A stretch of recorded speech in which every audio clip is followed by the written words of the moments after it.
too old to run. I'm too out of shape. Good evening. Welcome to the school committee meeting of March 10th, 2021. I'd like to remind everyone this is being broadcast live. It is also being recorded for use at a later date if need be.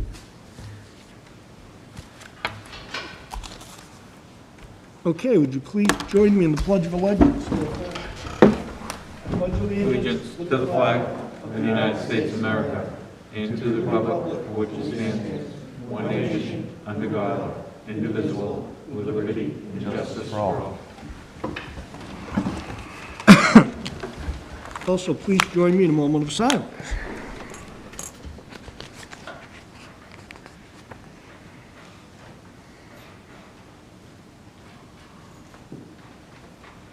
Thank you. We called the meeting to order. We're going to go to public comment in a minute. I just want to explain that we're going to, in probably 7:45, depending on when the attorney gets here, we're going to go into executive session and deal with what we have to deal with, and then we'll come back out. When we come out of executive session, we will be continuing the meeting as usual, and then we'll move to adjourn when we're done doing our business, whenever that might be, at whatever time it might be. So, public comment. Where'd he go? I have no one.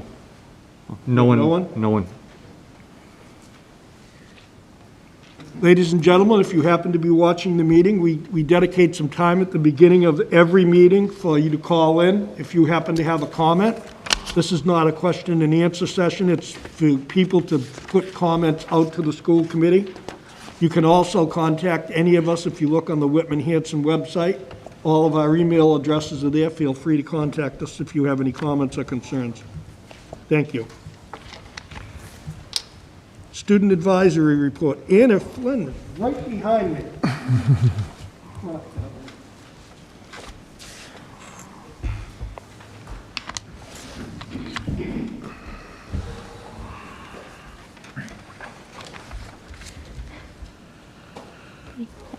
Good evening. My name is Anna Flynn from the class of 2022. I know that some of my peers have been feeling relieved, while others have been feeling anxious. I know that this past week has been a time where a weight has been lifted off of some shoulders of parents with younger children who they have been trying to teach how to read for the past 12 months. While some people are terrified of catching the ongoing COVID-19 virus and spreading it to their older relatives who they may live with. The topic of returning back to school full-time, April 5th, has crossed the minds of everyone in our community. Coming from a junior who highly enjoys learning and spending time with my class and friends, I wish we could return back to normalcy in the way things were before the virus crossed our nation and the rest of the world. I have heard from many of my classmates that they are nervous that people will not follow through with the respectful way to wear their face masks and the rules of social distancing. Furthermore, I've catched the words from my peers that they want a stronger emphasis on the consequences for improper mask wearing. For instance, students have been pulling down, taking off, and wearing their masks under their noses. Acts such as this have caused many students to feel uncomfortable and even at risk for catching the virus. Also on the topic of coming back full-time, numerous students and parents are concerned about the way lunch is going to be gone about. I've constantly heard the question, how will I be allowed to take off my mask when there will be so many students around me? These questions have resulted in students I know to opt out of the full return and remain full remote online. In addition, I'm aware of the mental health concerns students and even staff have for the change in routine that will have to happen for teenagers in order to return to school 5 days a week. In conclusion, I understand there are various questions that the community has as a whole revolving all the views on the topic of coming back. I believe that Whitman Hanson has the knowledge and consideration for what the results may be when students return in person come April. On the other hand, a few sports have started up with practices, games, and meets. For example, I run track, and we have successfully begun practices and short run meets where athletes and coaches remain 6 feet apart and masks while doing their activities. I know that many of my friends have said they are excited for their sports to begin because it boosts their mood and mindset. But they are nervous for what the season may bring when it comes to COVID. On top of all the discussions amongst Whitman Hanson, DECA students are participating in their virtual state conference. Student Council will be joining the Best Buddies group to plan an inclusive week at the end of March, and Miss Julia held a March Madness trivia contest, and the select seniors beat Team Galambos for the win. Thank you for your time, and I hope you have a great rest of your night. Thank you. Thank you. Thank you. Anyone have any questions? Mr. Howard? Just more of a comment. I think I really appreciate you coming and sharing that perspective. I think for all of us, we're a little disconnected more so than we'd like to be at this point. So appreciate you coming to these meetings and Thank sharing you. what's going on. I think it's very helpful. So thank you. Thank you. Mr. Hayes. Hold on. Anna, wait one sec, please. Dawn? Hi, Anna. My name is Dawn Byers. I actually have 2 students at the high school also. And again, wanted to thank you for coming because the students' voice is quite important for us to hear, as well as the students to hear, you representing them. And I know everyone was in tune last week on Friday when Commissioner Riley was making that decision about return to school. And I'm not sure if people are aware that one member on that board of education is actually a student advisory rep. His name is Jasper Coughlin. He's from Billerica High School. And the student advisories, if this is something, I don't know if you'll continue with next year or whoever the student advisory rep is, there are regional meetings across Massachusetts, and I know the Southeast is in West Bridgewater. I'm not saying you have to attend, but this is how they elect someone who actually has a seat as a student. He's a junior on that board, so he had a vote last Friday in that decision, and he was actually 3 of them that voted no towards Commissioner's, request. But I just wanted to sort of share what you do here is important for us as well as statewide. Student reps do that. So thank you. Thank you. Thank you, Anna. Thank you. Jeff, for the sake of time, 1 second, Chris. Sure. You want to speak to Anna? No, I just was going to say maybe you could speak to her concerns and alleviate those, right? She's talking to the Perfect. boss over That's there. well, excellent. All right, cool. Jeff, so we don't get stopped in the middle of the budget discussion, let's jump around and do some of the other stuff. Then we'll go to the executive session, and then we'll get in and we'll start the budget and end it. That way it won't be chopped up.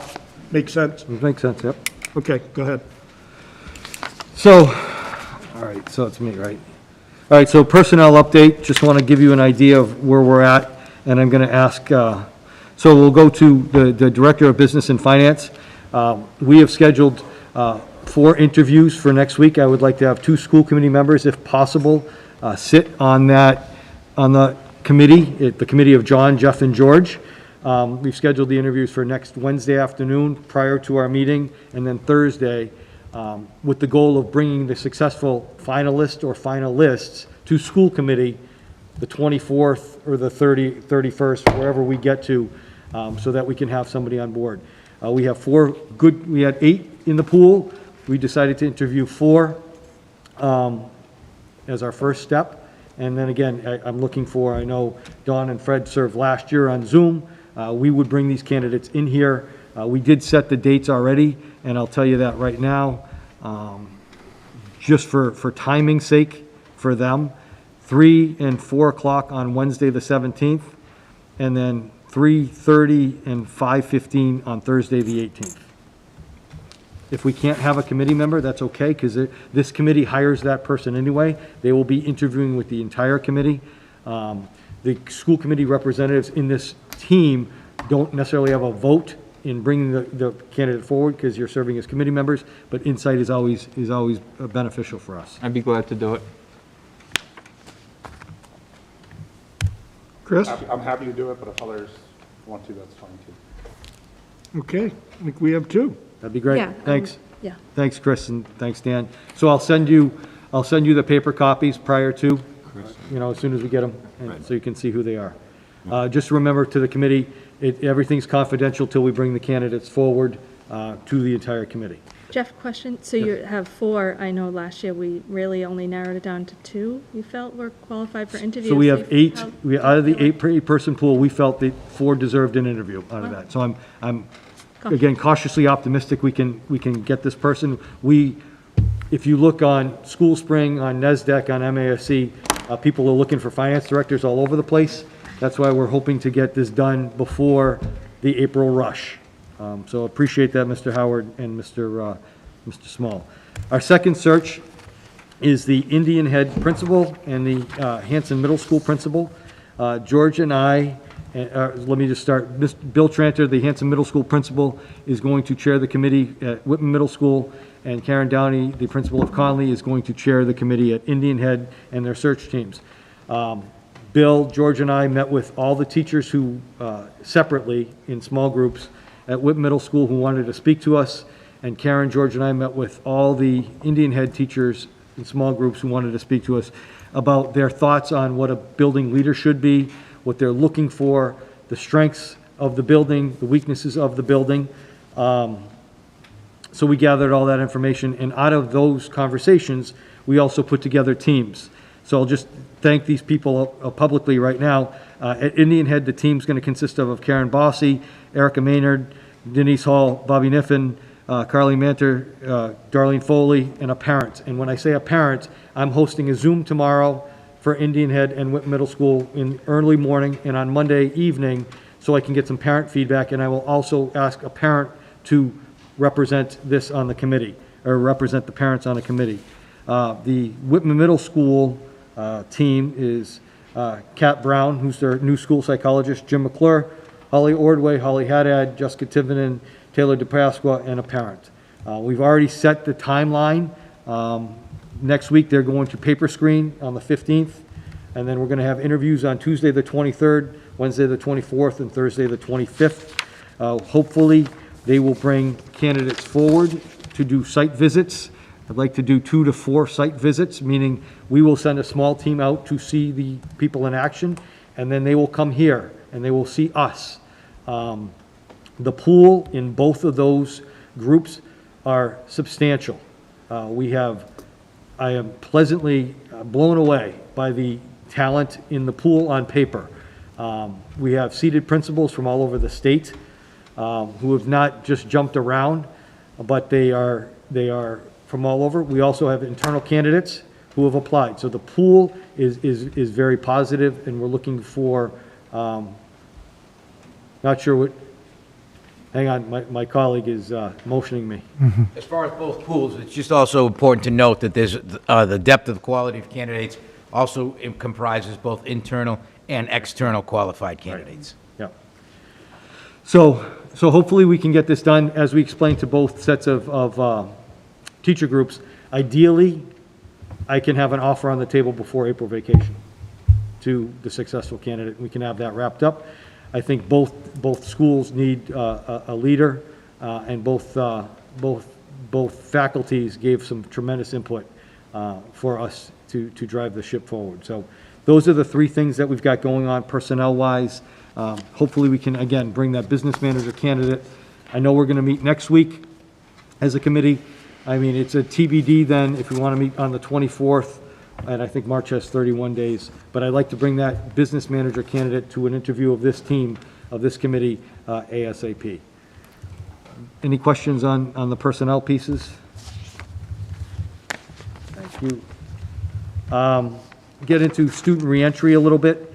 So a couple things, and first and foremost, just for everybody who's watching right now, and we probably don't have the viewership that we had last week. I think we broke the charts. But the media is misquoting the commissioner right now, and George and I fielded quite a few phone calls and questions from some really nervous parents. Commissioner Riley said yesterday that he will not be accepting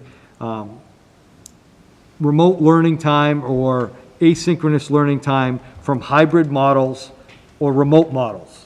So people who are in our remote program automatically said, well, the commissioner said no remote is allowed. So that went on at, I don't know, Channel 5 ran the story at 3:15, and our lights lit up.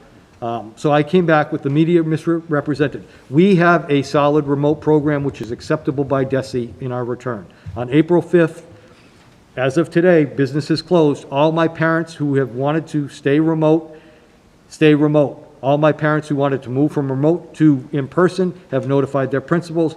All my parents who have moved from hybrid to remote should have notified their principals. Our remote program, K to 12, is in full swing. K to 8 is the classrooms that they've had since September. 9 through 12 is live streaming. So it's okay. Nobody needs to worry about it. Kids don't need to panic. You can stay remote if you choose to stay remote. So that's the Commissioner Gaff that I just wanted to throw out there today, and make sure people were clear on. We are set to go on April 5th. Thankfully, the school committee approved our recommendations to come in on the 5th. Like I said, there's some moving parts. Those moving parts seem to be flowing. We had some good conversations with some parents who had some concerns.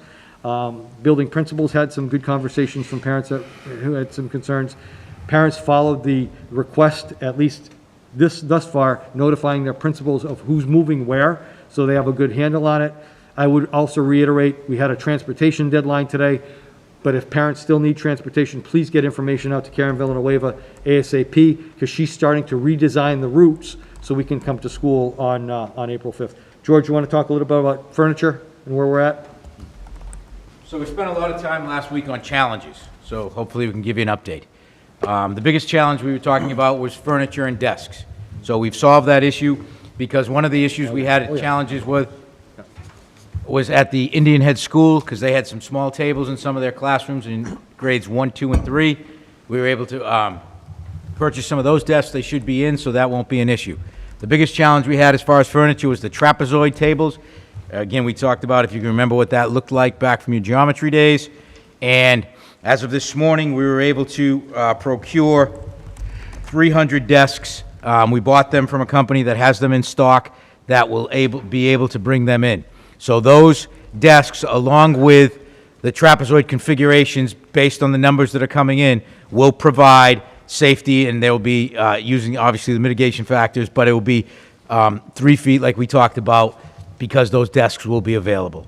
So that was key. I researched everywhere. I asked people I called colleges, I called community colleges, I called church group centers that have CCD, but everyone is in the process of now returning. So it wasn't, when you ask for 300 desks, that's a process. So we were able to procure them at a pretty decent rate. So we made that purchase, and we're going ahead. So both schools that had desk issues, they should be all set for the opening on April 5th. Chair Hayes, may I ask? Go ahead, Doug. What is the source of funds we're going to use to purchase those? Right now, as of today, they're going to be internal funds. However, we have been speaking cordially and with town administrators and town elected officials so that we can see if there is any extra COVID money or things of that nature. Okay. Would that qualify under COVID, do we know? Yes. This would, yeah. Anything reentry. So right now, I can't wait to see if people have dollars. I need to get the kids back in, and then we're going to reappropriate. I mean, if everything goes well in the Fed today, and I haven't seen if the signed bill, we're going to get money again. So I'm not as concerned about the desks. I'm more concerned about getting the desks here by the 5th right Okay. now. So Thank I you. appreciate Thank that. you. Yep. The scuttlebutt out there is, it passed the House. Biden will sign it by Friday night, I guess. And you're looking at approximately, they say, use a rule of thumb of 2.3 times what you received in December for ESSER. ESSER So 2. that would be ESSER 2, so that was about just over $1 million. Correct. So if we got 2.3 times $1 million, Yep. The chairs are covered. So that, I mean, that's what I'm paid guessing. Yep, $22,350. That's the Whitman portion for Whitman Middle School. Hanson's portion for 175 desks is $16,241.25. Those are going to be delivered and put in the rooms, and the packing's going to be taken away. And we're not sure if it's CARES money. We're not. Right now, we're ordering, and we're going to work with both towns to see if there's money left as it rolls over. If there's still Plymouth County, it will be paid for. It's not going to, I feel pretty comfortable it's not going to be out of our district budget. It's going to be either through some federal funds, through ESSER, or through Plymouth County CARES. Another challenge that we've been looking at in dealing with the desks and in dealing with, we had a lot of borrowed furniture at different schools. So we've been working hard with the Maintenance and Facilities Department and the fellows in there so that we are returning all of the schools their rightful belongings. And as a result, at the Whitman Middle School, they're losing some of their desks. The high school is rearranging some of their desks. So we've identified this week, myself, the principal, and a few members, is what our lunch is going to look like. You heard Ms. Flynn talk about lunches. Lunches are going to be 6 feet apart, but they are going to be in different areas. So you're going to utilize the cafeteria. Right now, if we stick with the Whitman Middle School, they utilize band room, music room, cafeteria. Right now, when we go back, they'll be utilizing the cafeteria. They also might be utilizing the gymnasium, the lobby, and or the library itself. Because the key is 6 feet still with your masks off and eating. So that's why we're maximizing that space. For those of you that don't know, I've never seen a bigger lobby than the Whitman Middle School's lobby. So there is quite a bit of space there. There's quite a bit of space in the library, and it might get creative. We talk at the high school here, what is lunch going to look like? It's going to look like utilizing possibly the PAC, utilizing the cafeteria, utilizing the bleachers themselves, so that kids can be spaced, but they can eat their lunch.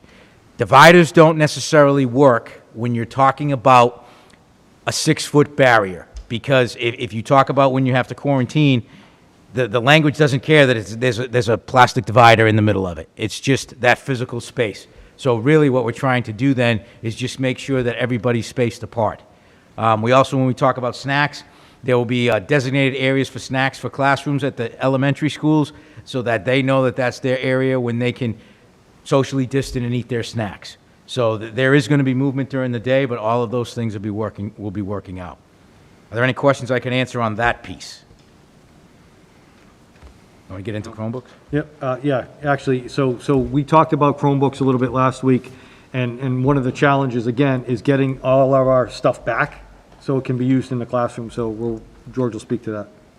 Okay, so we had a long meeting today with the technology department and our principals because we do have extended number of Chromebooks that we've offered to students outside. Now, for those of you that are listening, if you are a remote student and not coming back, or if you are a student who has a Chromebook in a hybrid that is given to you from the school, borrowed from the school, and moving to remote, those can stay with you because you'll need them. If you are a hybrid student returning to full in-person, you will be returning, and we'll get you the details, you will be returning with that Chromebook. That Chromebook will then go to your teacher, to your school, because we are now going to reutilize or reallocate the Chromebooks that are coming back in so that we can ensure that we now have class sets based on the proper numbers that are coming back. I think it's imperative that this is a jigsaw, because the state also sent regulations out last Friday that they're moving the grades 3, 4, and 5 MCAS dates to May. And for grades 6, 7, and 8, they just put a to be determined. So we have a plethora of 1,193 Chromebooks that are now MCAS ready that we had a plan for. It was beautiful. I had graphs and stuff. It was awesome. We don't have that plan anymore. However, we have now another plan where we're going to be able to use some of those brand new Chromebooks that will be MCAS ready, coupled with the Chromebooks that students have and the half set or the cohort set that is in every single classroom, to make sure that students, when they go back to school, can still utilize Google Classroom, and to make sure that teachers can still teach and keep those technological advances that we forced them to gain going for student learning. Also, somebody's going to be out there saying, well, I need it for home, but if he's going back and he doesn't have it at home, how does he do his homework? So what we talked about today with the leadership team is that if there is homework that needs to be done, it does not have to be from a technological standpoint if the student doesn't have it. What does that mean? It might be reading at the elementary school. It might be a worksheet at the elementary school. It might be some of our consumable math books that we still order and get with the math programs that we have. But the goal is to now have class sets in the classroom. We will also be sunsetting some of our Chromebooks. Not this year, next year are the most important ones that we have to sunset, because they'll no longer be able to take the updates for TestNav, which is the application that's needed to run the MCAS testing, and they also will no longer be able to take the updates from Google. but we have a plan and a process. It's incumbent upon some of the things in the budget so we can have a cyclical nature of it, but rest assured, we are figuring out that when students go back to school, they will have access in their classroom to Chromebooks so that the style and way they learned in a cohort can continue now that everybody will be back. Questions? Mr. Cullen? Have their own Chromebooks or devices, Yep. they bring them back in? Yeah, so at the high school, we talked about that today. At the high school, they had that on a pretty regular basis anyway, and that is applicable. So if a student has one that they've been using, the parent's comfortable and they want to do it, they can come in and log into their system. Like kids can do it with their phones right now. They come in, they log in with their phones. That is acceptable. It's basically set, all schools, we've done our Wi-Fi checks, our access point checks. You would see, if you remember from 2 weeks ago when we had the presentation and we talk about our aging infrastructure for technology, that we have many access points that are at end of life. However, they're still living. So as of right now, we have the ability that they can bring their own. We are not saying wholesale that that's what we need, but that is an option should some people want to do it. And there are sprinkles of people, families and kids that do it, and that's just organic, but they do have the means to be able to connect. So they bring those in when it comes to MCAS? They cannot use them for MCAS. Use that for MCAS? No. Not MCAS funds? No, because we proctor cash, what's called, it's stuff that's over my head, but I sound smart when I talk about it. But we basically have to lock down the set of Chromebooks that we're using, so they wouldn't be able to use them for that time. Chair. Don? Thank you for mentioning the students who won't have a Chromebook at home and how that homework would work. And I just really want to offer a comment to our teachers, because now it requires them to shift and change and problem solve again, because they've focused on, offering work online, and now they've got to tweak that again, so. I think in some areas Who you'll knows? be sunsetting the aspect of homework in a few cases, because we're already at the MCAS season, we're already into the middle of April. So those things, especially at the lower grades, would probably be looking at, math facts would probably be looking at extending reading and literature and books for pleasure and things of that nature. But again, it is another pivot point, but at least they won't have to change the method of delivery that they've done all year in the classroom, and it will start the impetus and carry over to next year as, again, we go to class sets for individual classrooms so that we can proceed forward. Thanks. Thank you. Hillary? Yeah, I was just hearing about, changing without the Chromebooks, thinking about how the teachers are going to have to plan and change their planning. I said last week, but I don't know where we are. I don't know if this is relevant or not, but where we are with the time on learning, hours on learning, and the Wednesday half day. I mean, I just think it's so important that teachers have that time to plan. I see my kids, first and second graders, they're doing all of their stuff on a computer, and now you're planning, we say, you can't give kids homework on the computer because not every child in the district is going to have that. And that's a significant change in so much of what the teachers are doing. And I just think whether now is the time to have that conversation or later, it's definitely something that we all need to keep in mind, because we're asking teachers to pivot once again. And we want to make sure, whether it's testing season or not, that they're able to deliver instruction to all the students equitably. And that's another challenge that I wanted to bring up, because we will be asking for a motion. We've worked on the time on learning. We've figured it out. There is no, we will be asking tonight that we do return to school 5 days, but that we keep Wednesday as the traditional half-day schedule that we've always had pre-COVID. That would still allow us to meet our minimum requirements for elementary and secondary, but that would allow teachers the ability to have that time during that Wednesday afternoon to not only talk about what students need from a social emotional stance, but what they also need from a curriculum stance and the changes that would happen. So you'd envision on that day, meeting, we talked about PLCs and that little term, but basically you're talking about groups of teachers who are able to make sure that they're doing what's best for students' needs emotionally, and then make sure they're teaching what's best or make their changes for the curriculum that we're asking to change. So we would be we would need a motion, because that's what we left out last week. We've solved that issue, we've checked, we've talked through DESE, and we do meet the time on learning requirements to keep that half day. There are 10 Wednesdays left. However, 3 of them are on the calendar were already built-in half-days. You're looking at the very first Wednesday is a grading day that's contractual. That was in the calendar. You're looking at March 24th, which doesn't matter because it's not March, still in March evidently, so 2. And then you're looking at the second grading day at the end of the year, the last Wednesday. So there are 8 Wednesdays that we'd asked. 4, 7, 6, 2, and 6/16. Okay. 6/16 is the last. Oh, the last day of school is So we always a really- half day. I knew it was 3, I just screwed up where. Hard keeping all that stuff up. Chris, before we go to you, let's clarify that, though. Is that part of your reentry plan or a separate vote? It's a separate vote. It's a separate vote. Okay. Chris? Well, I'm on the same page as you are, I think maybe. But, so can you clarify, when you say what Wednesdays, are we talking about every Wednesday, or are we talking about specific Wednesdays? Every Wednesday, starting April 5th on, would be a half day. So when you say pre-COVID Wednesday half day? Okay, so what does that mean? Very good.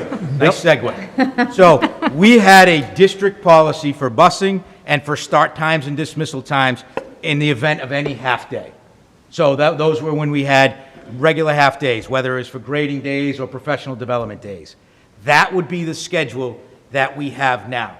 Because I don't want to confuse you, but right now, Wednesdays, some kids come in, but the times are adjusted because some teachers are teaching remote, some teachers are teaching hybrid virtual. What this would be is that students would walk out of their house, get on their bus at the regular exact same time every Wednesday, come to school, and be dismissed on that half-day schedule. So it wouldn't impact Chromebooks, it wouldn't impact any of that because there's no virtual learning. So it would be the Whitman Hanson Regional School District half-day Wednesday schedule that has been established for multiple years to take effect. Fred? How would that impact students that are at home on remote learning? They would still have their remote day like they've had all year. Okay. So if you're live streaming your class, it's a half day. If you're already on your remote schedule, you already have an adjusted schedule on Wednesday that you've had since September 16th when you began. Okay, so we're talking, what, 3 hours difference? You're talking less than 3 hours. Yeah. 3 hours. Yeah, and you're talking 7 days for the rest of the school year because the others have already been scheduled. So you're ballparking 20 to 23 hours, basically, on those Wednesdays of lost instructional time, but when you put it into the formula about how many hours were needed, we exceeded it, so we still exceed what DESI requirements are. Okay. I don't know if you're looking for a motion, Chair? I'd like to stay with the reentry plan and then, but I just figured we were Go getting ahead. into discussion. Go ahead. I didn't know, I'd make the motion that we authorize the half-day on Wednesday as presented. Second. Okay, discussion? Fred? I just Sorry, think, then Mike. All right. Fred? what I'm thinking is, it sounds like the teachers will be collaborating together. Right. And Lord knows, coming back, we don't know where our kids are. And I think it's most important for the professionals that are now going to be seeing them every day to be able to say, and just for the sake, no one in particular, little Johnny, hey, he's going to need work on his reading skills. I've noticed this. And, teachers, geez, I didn't notice that, but thank you for bringing it up. Mm-hmm. That type of collaboration. So all it can do is suit our students better and just help them get back to a more normal sense of being quicker and more effectively. So I'd be 100% for it. Mr. Jones? So would that be a full half-day? Last week, we talked about having an additional hour. It would be the day that we have in the calendar, 1920, when we had a half-day. So it's a Half-day. At elementary school, it's a 3-hour and 10-minute day. At middle school, it's 3:15, at Hanson Middle School, it's a 7:40 to 11. At Indian Head, it's 9:05 to 12. Duval's 9:15 to 12:10. Conley's 8:40 to 11:35. Whitman Middle, 7:40 to 11. And the high school is 7:05 to 10:15. So that's our half-day. That gives us, we're well within the time on learning as required by DESI. And what was the last week, the reasoning for this was, we had an abbreviation, was it PL, whatever? PLC. So PLCs are one of the types of meetings that the teachers meet with weekly that they currently have now on their Wednesday schedule. So are we going to stress that those days are on Wednesdays? Yeah, right now. We're only going to do that on Wednesday if this is to go through? Right now, due to COVID, their PLC, we moved their PLCs to Wednesdays because they were already, that was the day they had a half day. Pre-COVID, their PLCs were made when the principal could provide the coverage for them to do it. Right. The issue we're having now with our different bus stops and so many kids coming and the time you have to stagger entrances and exits are that some of the paraprofessionals that would cover the PLCs are now doing morning duty, Lunch duty. letting kids in, lunch duties, watching kids, and covering all of the small areas where kids are now, and then at dismissal. So that's why we have said during COVID, that's on Wednesdays, so that would continue. Right. Kevin, and then Hillary? No, go ahead. Okay, Hillary, go ahead. Thank you. I just want to add, this is what I've been doing. Teaching kids now is like teaching kids in the 1950s. Like, they're sitting in desks, they're sitting in rows, there's no more group work, there's no more, there is, but it's not group work of 2019. The kids are sitting there all day facing forward, and it's a lot more teacher-directed instruction, which we talked about last week, as opposed to students having the autonomy. That is a complete shift in educational philosophy over the last 10 years or so. And for teachers, myself included, this is a huge shift in how we have to teach and what we can do and what we're asking the kids to do. And we have to understand that if we want the kids to be better and we want to know where they need to be, the teachers need this time to be able to plan, to collaborate. I have a great idea. How about we do this? It's so, so important. I can't stress it enough. If there's one thing that teachers don't have enough of, it's time to do these things. So that's all I wanted to add. Mike? Hillary, we keep hearing, I'm sure everyone got the text and emails this week about 1950s.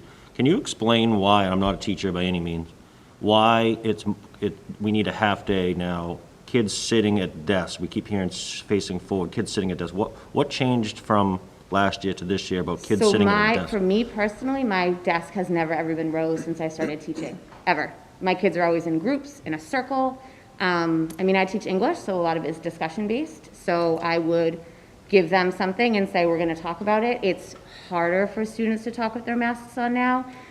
We can't sit next to each other and collaborate the way we used to, so my planning on that is different.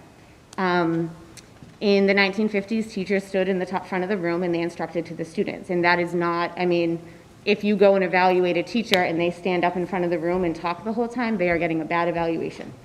The students, the educational philosophy of the 21st century is that students should be the hardest working people in the room, right? Meaning they're using their brain, they're engaging, they're talking, not me talking at you. And it's a humongous shift the way we've had to adapt our teaching. And now you're talking about the teachers in Whitman Hanson are not going to have the technology for every student. So that's adding another component to the complexity of how they're going to have to teach and plan. Thank you. Yeah. Kevin wants to speak. Dan?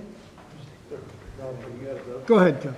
All right, sure, and just to speak to that, thank you. So currently in our MOU, we've reserved Wednesdays for that purpose, so we have that as an agreement currently, right? So it's already in the books. Just on one other level to it. So DESE has decided that they're also going ahead with a civics project for basically what would be the current 11th grade.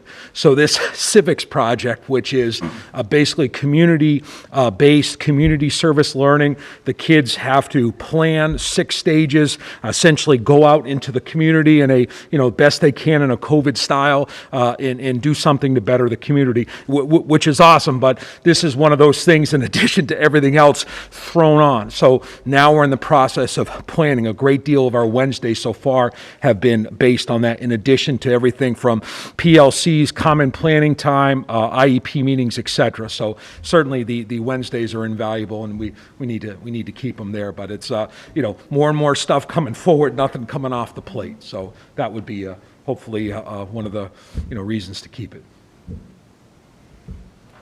Dan? Just going off what Mike Jones was saying to you, just to get a better, from what I'm understanding, we used to teach, like when I was in school, you know, the teacher was up there, they would dictate all the information that we came. Over the years, we basically went to collaborative teaching, and now we're going, like you said, back to the non-collaborative. I just wanted to get that out there so everybody would understand. One is teacher-centered, one is student-centered. The goal is to make it student-centered teaching. COVID has reverted us back to teacher-led instruction, and it really doesn't. If you ever have seen an elementary classroom, let's say, where you're looking at the rug, you're looking at small tables where you're really taking your reading group so you can ascertain what students are doing, we can't really do that now. So, yeah. I'm not, I can't. Go ahead, Cindy. I think we've almost heard, What Hillary is saying is just so true.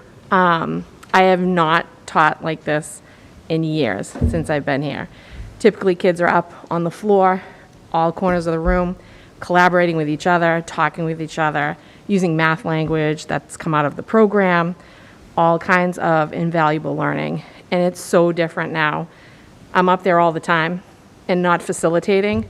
I'm teaching at them, and it's exhausting on both ends. I would give anything to be able to get back onto the floor with my small groups, math groups, having a para-instructor group, teaching somebody how to read, how to figure out math, and it's just reverted back so drastically that we miss it desperately, and that's one of the things that we want back so desperately, and hopefully we'll see that again in the fall. But to plan that time and use that time on Wednesday to be able to collaborate with staff and teachers to do what some of Fred said as far as addressing student needs, IEP meetings, what's working, what's not, getting a reading specialist in to intervene, or having a para intervene for math skills, things like that is just so important. So kind of agree on a couple of different levels there. thank you. Chris?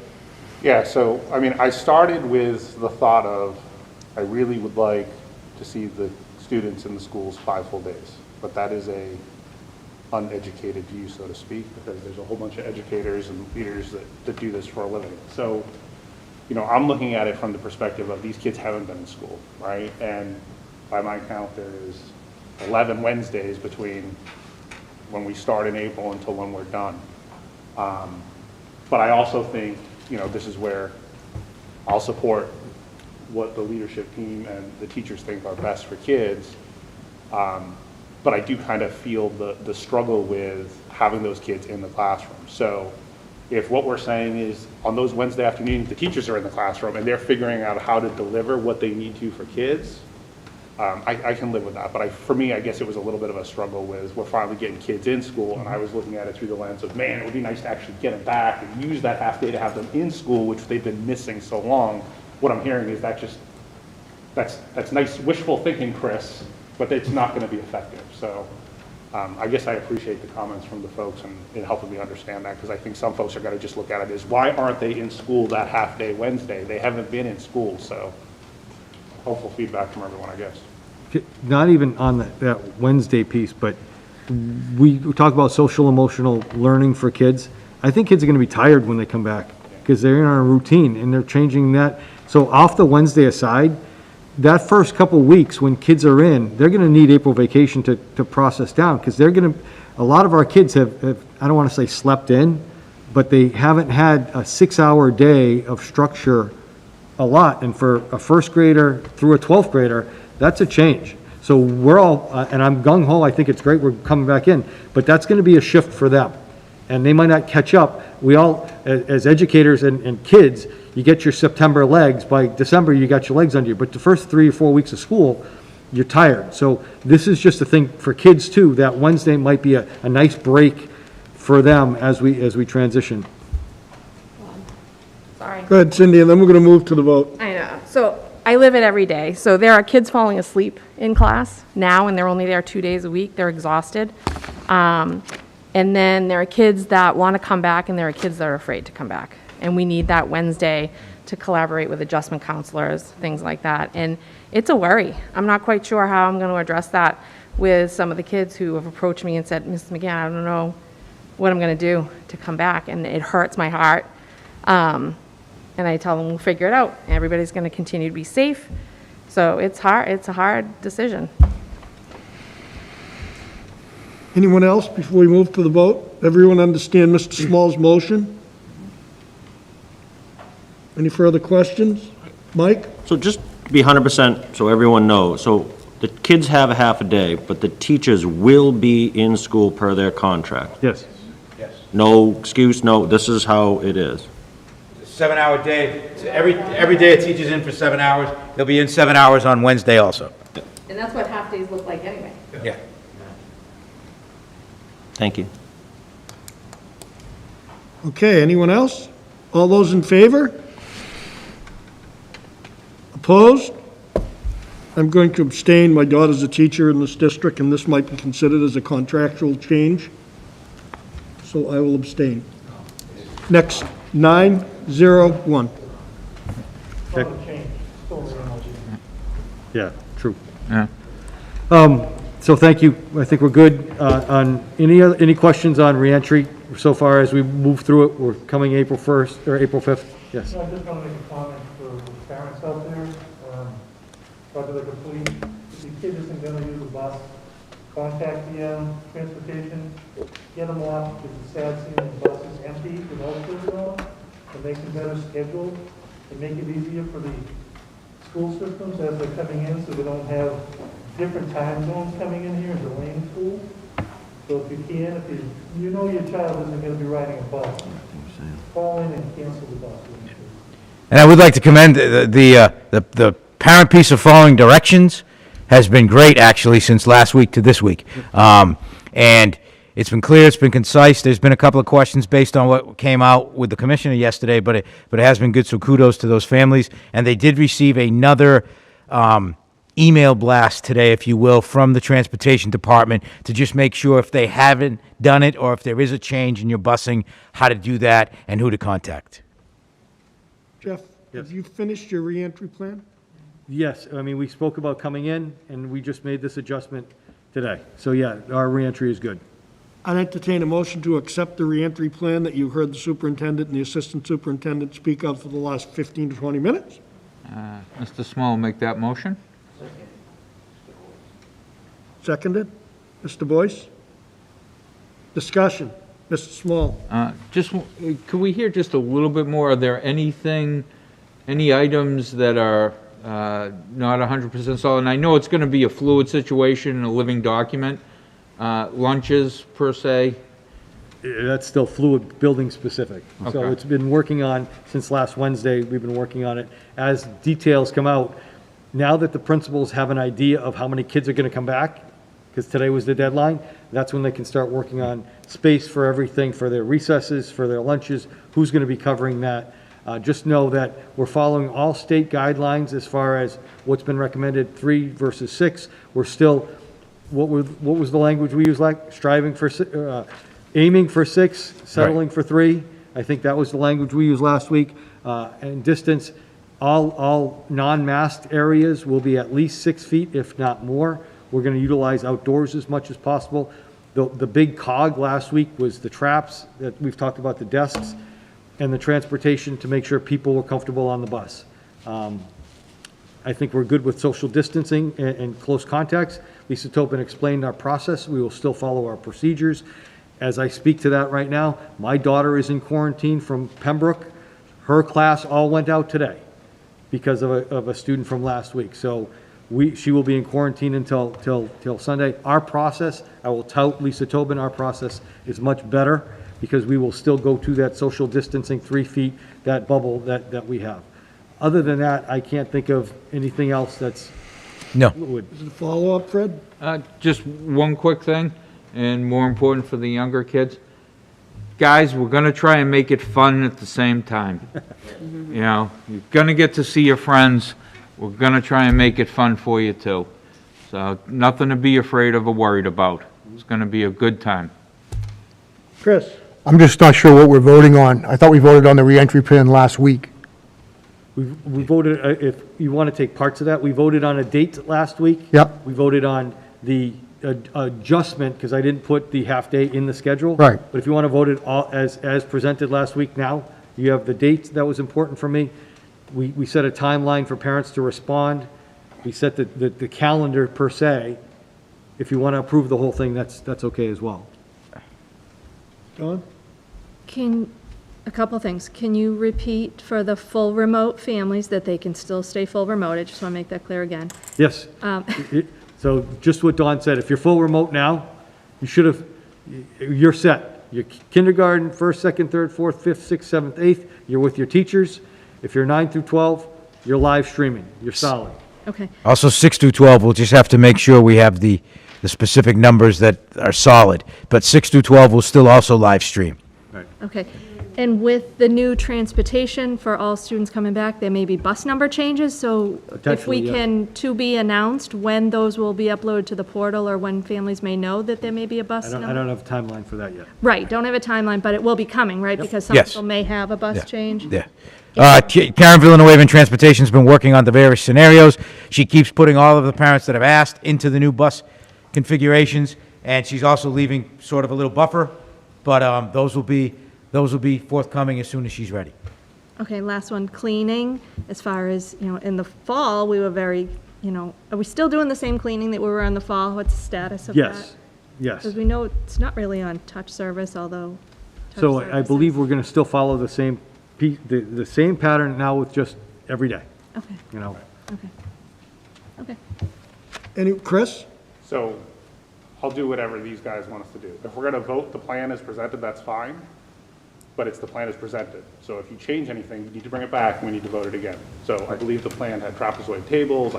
I'm not sure, I don't want to put you guys in a box, so if you want us to vote the plan that was presented, we can vote it, but that does mean, if you make any changes to the plan, you need to come back to us, and we need to vote it again. See, for me, what I was really looking for in the plan was a date from the committee. The plan is going to be fluid as still, I think I still have the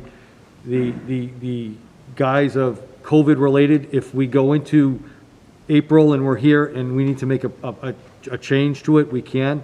So I was really looking last week to vote the date, and then we brought up the schedule or the calendar, and that needed a vote as well because it's a change to the school calendar.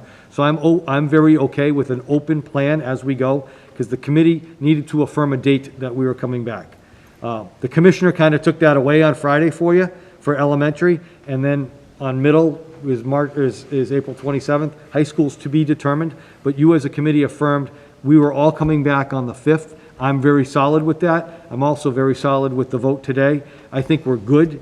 I think completely that we're done, to be honest with you, and we're still working through our challenges, which are we're solving as we move forward. So I think I would agree that by voting the date, by voting today for the half-day Wednesday, and by allowing us to invoke the plan, utilizing our challenges and fixing our challenges, we are set. And what we will do is as we progress this month and into April, we'll update the committee at every meeting where we're at in our reentry. Yeah. It's different than the summer, I think, because the summer we needed to vote a plan specific. We know we're coming back to a relatively traditional schedule that's been changed, that's been modern, that's been COVIDized, so to speak. You don't have Okay, to submit so I this? have a motion No, I don't and a have to submit second. this. I have a motion to a second. Is there any further discussion? Oh. All those in favor? Nope. Actually, I'd like to modify or withdraw my original motion. Okay, Very good. Thank you. thank you. We're good. Thank you. Mr. Hayes, can we go out of order now? I'd like to do some new, before we get into budget, I'd like to have Dr. Jones talk about the high school program of studies. So- Okay, because I was going to ask you, how long that's... He I should be understood relatively they were quick. coming. Then we could go. The attorney will be here at 7:45, I think. Okay, 7:45. fine. No worries. Thank you. Good. Good evening. I just want to talk about the program of studies really quick, but I wanted to open up with, there was an email forwarded to me about a concerned individual having to do with school council and the way school council acts and what they have say in and so forth. So I wanted to address that through you, Mr. Chair Hayes, if I could, right from the start.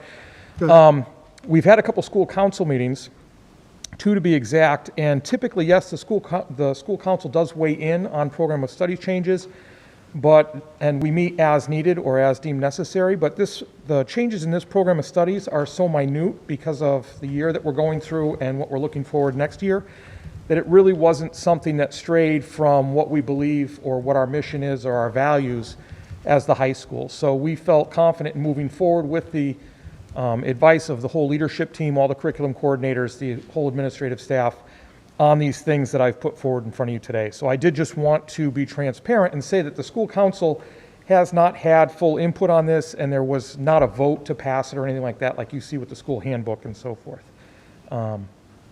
But with that being said, moving forward onto the changes, there's really, all the changes you see, it's quite a lengthy list, but a lot of it has to do with courses that are offered or skipped or offered every other year based on choice and based on population of the courses. The 3 I want to draw your attention to are number 6, which is changing psychology from semester-based. They're combining 2 courses into a full-year course so that students can get a deeper explanation of the topics or explore the topics more thoroughly. The other 2 are actually very interesting. They are 2 electives that we're adding. That have to do with the struggle for freedom and equality. What it is it's a case method approach. We had a teacher go to a program a year and a half ago with Harvard Business School and the Federal Judicial Center to get reading materials. These are all case studies put together by these 2 institutions, and the classes are basically case studies. The first one that you see there, that's course 6822, basically follows the timeline of US 1 and has to do with the struggle for freedom and equality, like it says. So you're looking at racial, gender issues, things like that. The students go through primary resources, compare primary resources, participate in Socratic discussions, and really explore the topics in depth that way. The second one, which is on the last page, which is number 12, is another edition. That's the part 2 of that. So that would be what's typically US 2 moving forward, so from Reconstruction on up. And it's still the same types of topics. It has to do with racial and gender equality, and they follow the same types of things. If you look in the program of studies description, you'll see the different documents that they look at. But these, again, are case studies put together by those 2 institutions. Any questions? Chris, and then Don. Thank you. Yeah, actually, I read the email you're referring to, Dr. Jones, and it sent me to the DESE website to look at it because I was unfamiliar with it. And, you know, I guess, could this be something we could utilize to promote our outreach better than it's been? You know, could this be an avenue to do that? And you know, I guess it's something that I'd like to consider. And then, you know, we certainly, you know, we have a duty as a school committee. We have our jurisdiction. I don't see this as anything that's going to supplant that or whatever. It's just it would be could be a way of bringing people that care about education, want to support our efforts, you know, into the mix a little bit and work with them. Again, as a way to outreach and hopefully count on their support when we have, you know, our budgets and things like that, you know? I actually have a plan that I'm already formulating in place to do such a thing. So I'm already working with the Regional Chamber of Commerce, the president of the Regional Chamber of Commerce, to bolster our internship program. And so what better conduit to local businesses and things like that than to go through him and get some people that may be willing to sit on the council. And you'll see the fruit from that next September when I come to the school committee after going through Superintendent Simonak with a plan for how we're going to roll that out and how we're actually going to do outreach to people and bring them in for the school council. So that's your buildings committee, right? Because doesn't every building have a committee? Every building has a council. Right, a council rather, I'm sorry. I can't speak to them. Just No, of course. It just brings it to a, you know, again, could this be an avenue that we could pursue through the buildings? I know they're already established. I think they relate to MCAS, if I remember correctly. So school councils, by law, every building has a school council. High school, it can be very different, especially at the elementary level, because some parents think school council is PTO. They're very two distinct groups. Yeah. School council really should look at handbook, should look at budget, have conversations about what's going on in the building, school improvement plans, things like that. And technically, they should be elected. You have an election after open house. In my experience, at 3 different buildings, at the secondary level, I've never had to have an election because I can't get parents to Yeah, come right. and then represent. If I have a PTO meeting, I can get people from all over. So it is, if we roll it out, and pre-COVID, different councils have been more active. And I think Chris experienced the COVID council of trying to put some things together. But we spoke to this email today with a plan rolling out for September. But councils have a valuable piece. If you've noticed, even last year when we present our school improvement plan, the councils are the people that help drive that plan. So yeah, it's another way to engage. It's different than the PTO. Council members should be invested and make sure that they appear. It is more challenging sometimes at the secondary level because parents tend to drop off after 9th grade. But that doesn't mean that you can't have a productive council. I've had some really good councils, and I've had some real challenging councils. You're supposed to have a couple of parents. You're supposed to be equally represented with parents and teachers, students, and then a community member. Usually you can get an equidistant of parent-teacher, the student to come, or student equity, not so much, and then the community member sometimes is a wild card, because they have no ties to that. So I don't know, Chris, if you want to speak to that? No, I've actually had good luck with students more so than parents. And I noticed it's interesting because, you talk about pre-COVID and COVID, and when meetings go online, more people attend. And more people attend for items that aren't necessarily school council items, but they see it as an avenue to get their voice out there. So it does serve a good purpose. But typically, I find I have a good number of students that join the council, and so it's a good place for student voice. And moving forward, I'm assuming that that's going to be the same way. But like I said in that plan, and through my outreach already with businesses, I should be able to get some businesses. I just hope that we maybe continue the conversation and think about utilizing these councils as something that we can contribute positively to the district, basically, is what I'm thinking. Were you able to see my reply on that? I don't know if you were able to No. see my original reply. No. Your original reply, I think I Yeah. saw. There was an email and then I replied. Yeah, And then, okay, yeah. just to lend more background to it. Yep. Dawn? Thank you. Right, I would agree with you, Chris. If we can have an opportunity to hear from parents when they're willing to participate, it's valuable, as well as the student voice, like we heard Anna earlier. So thank you for working on that and coming forward with the plan and, continuing to hear those parents in that aspect. I do have a question in particular on the courses. So the new course you spoke of, and it's a part 1 and 2, grades 11 and 12, the struggle for freedom and equality. Would the part 2 be offered next year, or is this a full year class that, only next year is the part 1, and then, so it would be juniors? It depends on who signs up for it. It's an elective, and so it's a semester-long class. So what we end up doing is if we can run 2 and there's interest for 2, it's 2 parts that sit separate. No, I'm sorry, maybe I didn't explain. Isn't they're labeled part 1 and part 2? Correct, but they're 2 separate courses. Okay, you don't have to take 1 and then you move on to 2, like Spanish 1 to No, they're not Spanish 2. necessarily sequential, because Okay. after a student takes their history courses, Okay. if they've completed their history courses to that level, they'll be looking back at that history that they learned through a different lens, if, say, they're in their senior year and they're taking part 1. Or they may be looking at that same material, more in-depth through a case method approach, if they happen to be taking that same era of history at the same time in Okay, another class.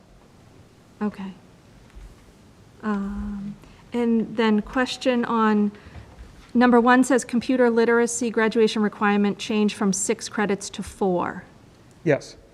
That's typically what happened, was because before we had the financial literacy, we had that 6 credit requirement. We've moved it down to 4 because financial literacy counts as a computer requirement because we've put our MyCap program through the state into the FinLit course. Okay. And the fact that this year, we did need to grant some waivers for seniors leaving that because of COVID did not have the opportunity, but that waiver was granted on the idea that, look at what they're doing this year. They're streaming their classes and things like that. So if we want proof of them being able to finish a computer class, I think they've done that by graduating, by virtue of attending. Okay, I just wanted to make sure we weren't just reducing that and expecting less. We're still, so it's going to the 4 credits, but the financial literacy is the other 2, really, that's gonna. Correct. So the other thing that does is it offers more freedom and choice to the students in their electives. Because from when they come in freshman year, their classes tend to be pretty much scripted for their freshman year with very little flexibility. As they move on in credits, they have more flexibility. And so letting students get a flavor for what they might really like or try a different type of elective by lowering that by 2, it offers them the ability to do that. And it offers our teachers to open up some of these that you see are running every other year. Because students can't sign up for them because they're taking other electives and trying to fulfill that. Okay, thank you. Chris, do you have a follow-up? I would just add Fred one more was quick one, if I saying, Go could. ahead. What's that? Fred said, go ahead. Oh, thanks, Fred. My pleasure. Yeah, I'm just wondering how these are presented to the students, like when there's new classes like this? Is it just through the guidance counselors when it's time to think about next year, or is it like, hey, look what we got kind of thing to hopefully draw some interest in some of these really It's through awesome the courses? counselors, and the teachers do a fantastic job of talking up their own Yep. electives. Yep. So, I didn't know if it was something that, you know, again, for student engagement, you have student council or whatever you have that, you know, maybe notify them, you know, this is what we got coming up next year, as a way to get some excitement or interest in, you know. I'm sure there are ways we could probably advertise it more, because right now it comes through the Student Support Center and the counselors, the different school counselors. Yeah. And like I said, the classroom teachers, because they talk to the students when they have them in class. Right, right. To not sell, but sell their Right, classes. right. Yeah, okay, thank you. You're welcome. Fred, and then Chris? Just keeping in mind, you know, as far as school council, and did the same thing as Chris, went to the DESE website. There's 4 very specific areas that the school council is responsible for. You know, adopting educational goals for the school that are consistent with local education policies, identifying the educational needs of students attending the school. I can't see either of those being done without input from you and the administration. You're the experts. Reviewing the annual school building budget and formulating a school improvement plan. I would think that they are collaborating and reviewing with you. They're not, I wouldn't see them as telling you what to put in a budget, what not to put in, but it's a collaborative effort, so to speak, with guidance. And granted, parents have a very different perspective at times, you know, than others, you know, such as myself might have, you know, because they may know what's important to them in their household and to their children and their children's friends. So they can provide, you know, that guidance. So I think it's a very important thing to have as much collaboration as possible with people. And yes, to use it as a springboard. You know, when people are invested in things and you have quote-unquote skin in the game, you care that much more. And the more people we can have for skin in the game. One concern I did hear you say you've reached out to Chamber of Commerce. The more local business we can get, the more Whitman and Hanson businesses we can get, the better off we're going to be, you know, by far. You know, I agree 100% with you, because that's the other side. I can focus on the local businesses through the Regional Chamber of Commerce for this purpose. But when you're looking at internships, we want to look at a broader scale. But speaking with them gives me the ability to do that. And as far as the perspectives that you're talking about, I think I'll always have, always will, welcome different perspectives to the table, because it helps us look at things different ways. And typically that collaboration, when you're talking about a school improvement plan or a budget, school improvement plan must fall under the district improvement plan.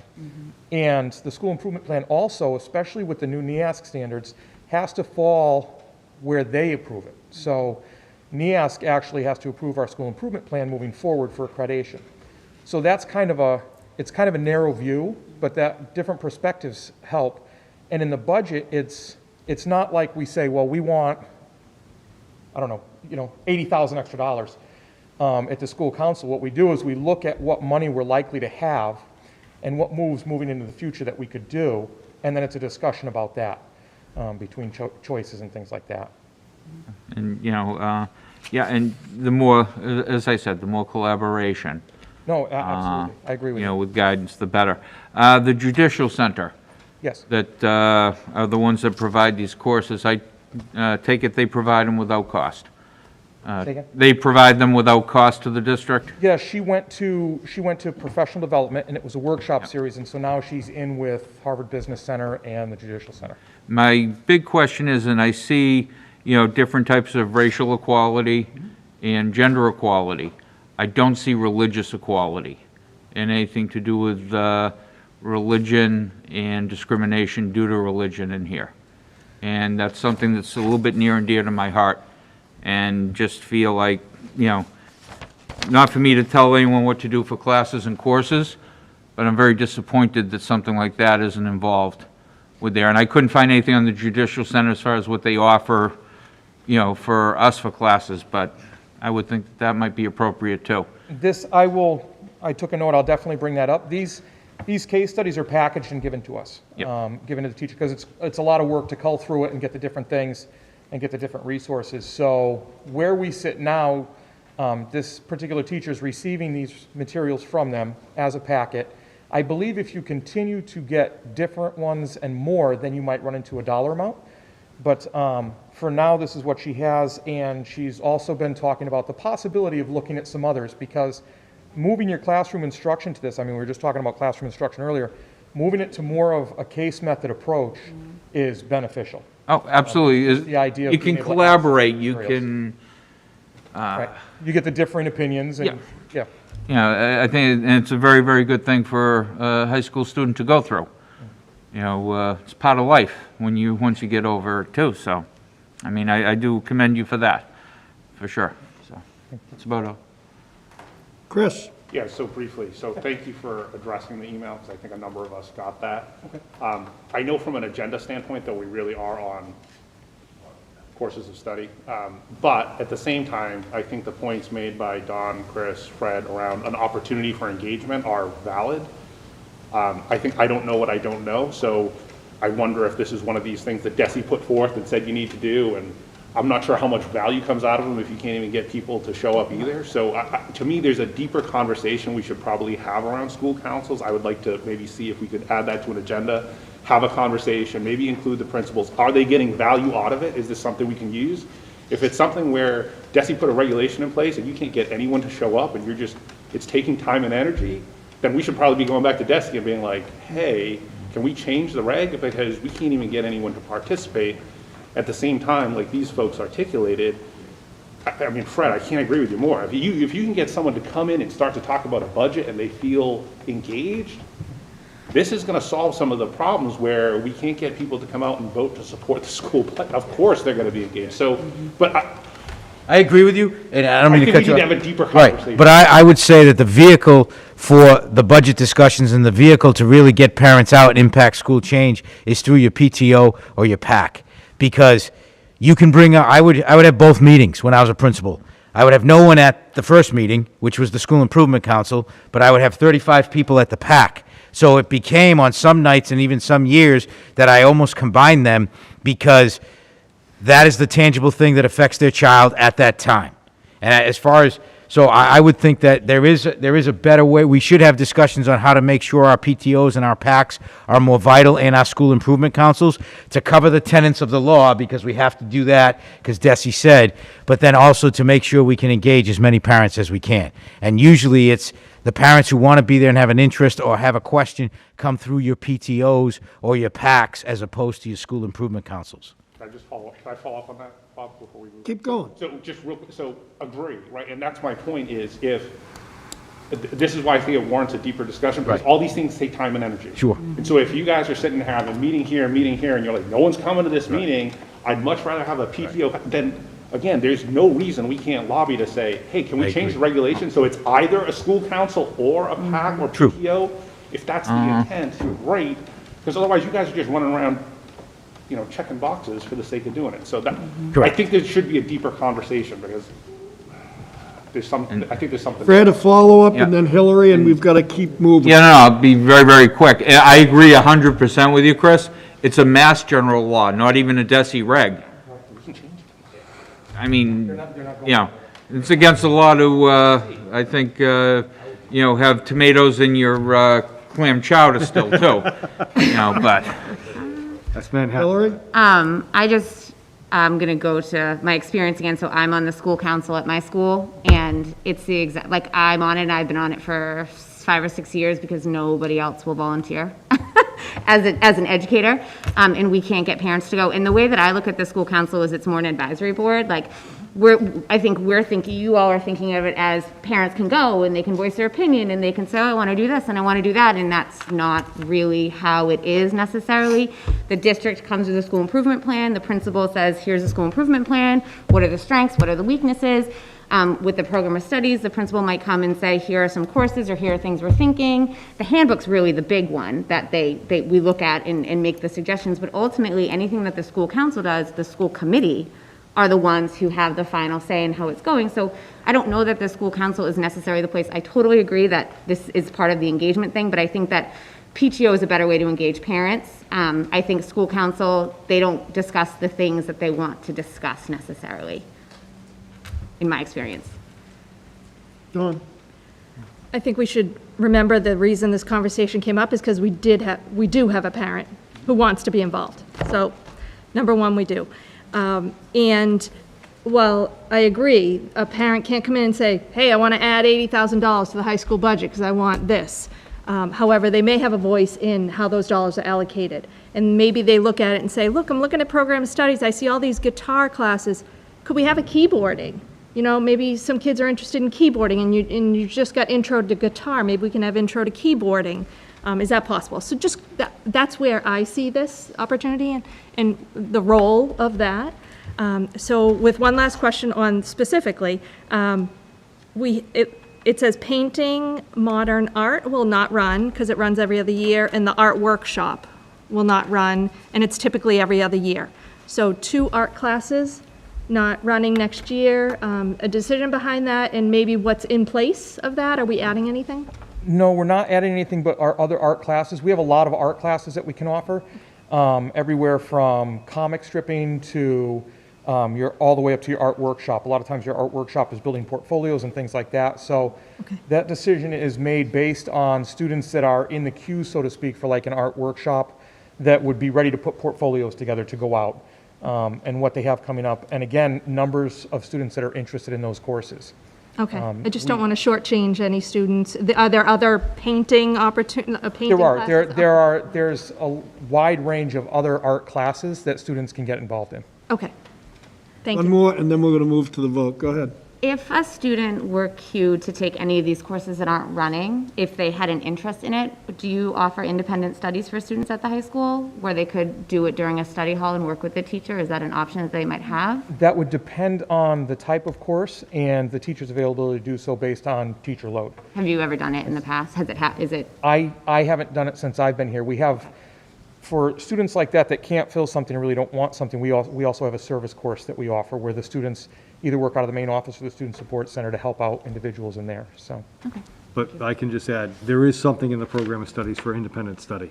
Okay. And we've done that before, independent programming. Okay. So it's been done in the past. Anyone want to make the motion to accept the Mr. Small, make that program of motion. studies as presented? I'll make that motion. Seconded by Mr. Boyce. Everybody okay? Any further discussion? Seeing none, all those in favor? Unanimous. Thank you. Thanks, Chris. Thank you very much. Thanks, Chris. Just keeping down in new business, if you don't mind. Keep going. I'd like to keep the school choice program open as we've had for multiple years. So I would need a motion keeping school choice open for grades 9 through 10 at the high school only, and then for any remaining student, 1 through 12 that moves out of district and wishes to remain in district. We made that change, I don't know, 2 years ago. So as is, right now, our current policy for school choice are new acceptances in grades 9 and 10 only. And if you are in district and move out of district at any grade level, you can remain in your seat. So, Mr. Small, make the motion to keep the school choice policy consistent with FY '21 through the FY '22 year. Mr. Boyce seconded. Discussions. Mike? Mike? Jeff, how many kids currently are here per school choice? And Roughly. I should know that, but I don't know that. I know our school choice numbers this year are down. Nobody came because of COVID. We average, Chris, and it would be Chris to speak to that a little bit. What do we have at the high school pre-COVID? Again, that's a number that's fluctuated based on going back and forth this year, but we have been up around 40, and I've signed a couple and some have gone out, so. And And elementary maybe some level, graduated. very low. Okay. Very low in elementary. It usually is if they have a SIB at the high school and they want to stay. But I think I've signed 2 this year of elementary kids. Most that- likely less than 50, probably. Oh, yeah, absolutely, yeah.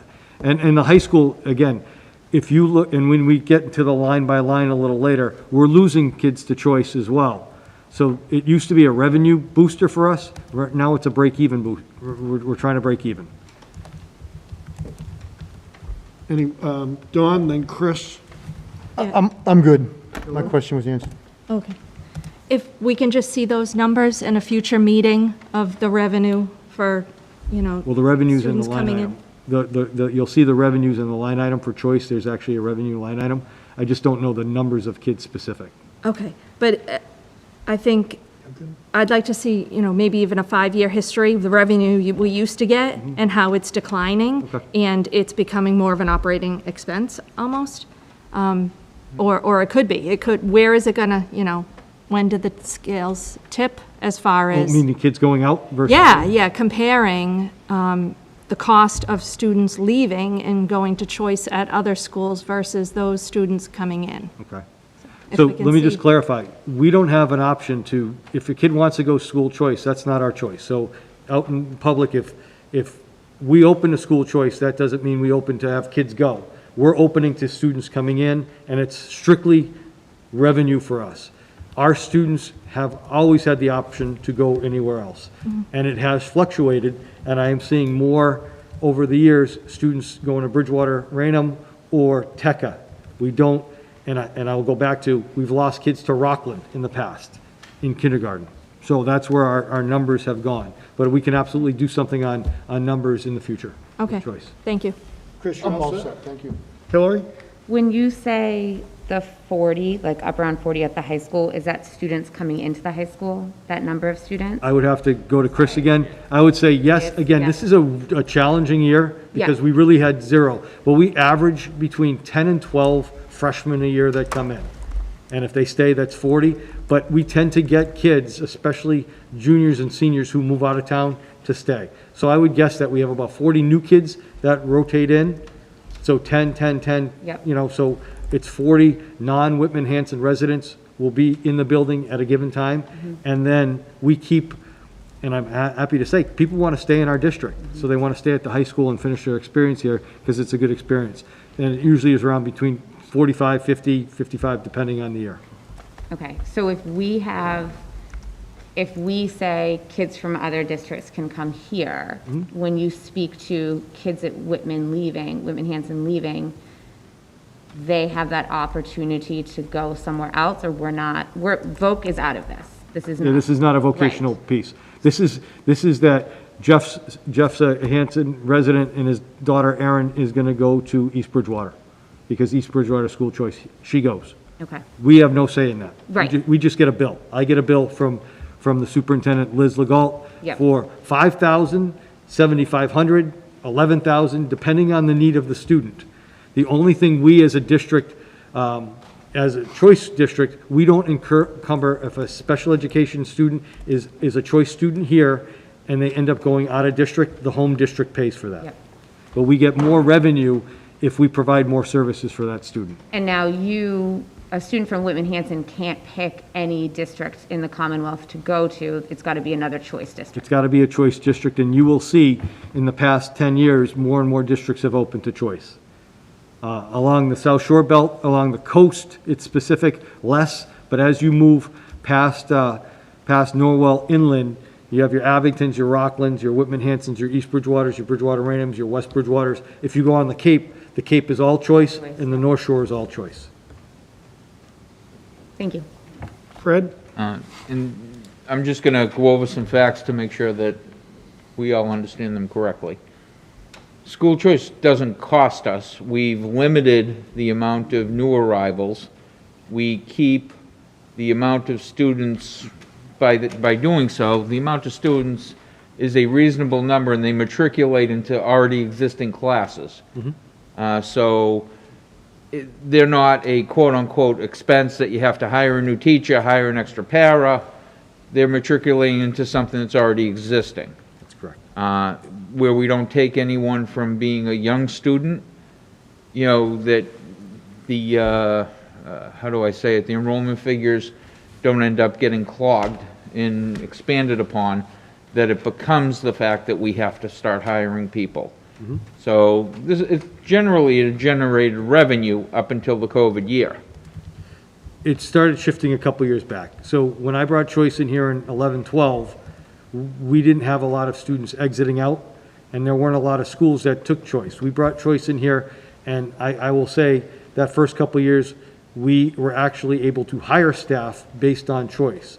Remember, in school choice, a school that has choice, you can only use those revenues to go for educational purposes, meaning teachers, equipment, staff, whatever it needs. You can't use it for building projects, you can't use it for transportation. It has to go to that student.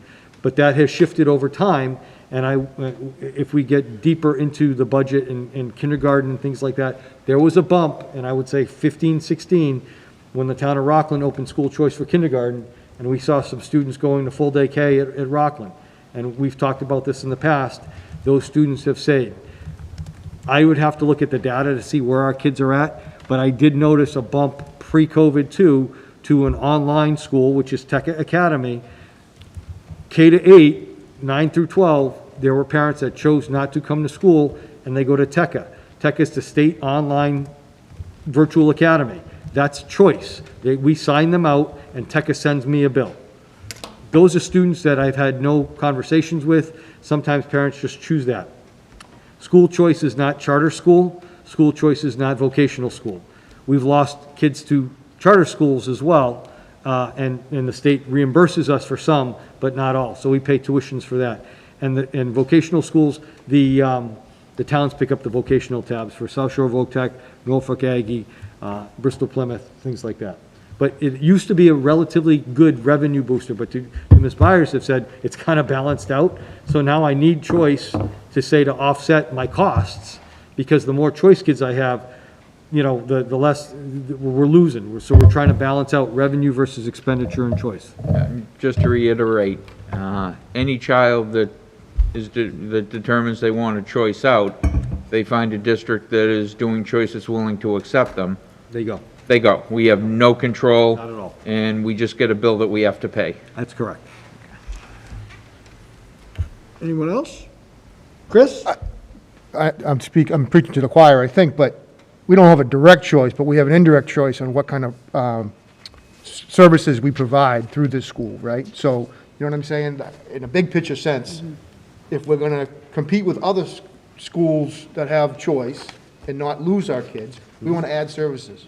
Correct. Like, that's all I want to think of. Make ourselves, I guess, more desirable. Yep. Chair. Dawn?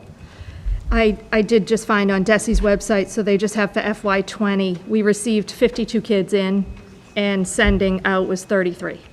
So, but yeah, it'd be interesting to see how that gap has closed. I think maybe a few years ago, you could have also seen a lot of Abington kids coming here, because our high school was very attractive as a new building, and they have since gotten a new high school. Correct. Right. So over the years, other towns having newer buildings, whereas ours was And as- desirable. And as of, you just remind me of that new building, and as of today, I won't ask for choice district-wide, but if we do get a new Whitman Middle School, and once I present the NESDEC enrollment reports that we're going to show you, our enrollment is decreasing, we might have available space to bolster our program and bring students in from other communities. Thank you. Okay, I have a motion and a second to continue with the school choice program as was in 2020-21. Was that your motion, Mr. That was my Small? motion, to change nothing. No further discussion. All those in favor? Unanimous. Thank you. Thank you. I don't believe we're ready for yet, so you want to move to vendor contract? Yeah, Mr. Tuffy, if you want.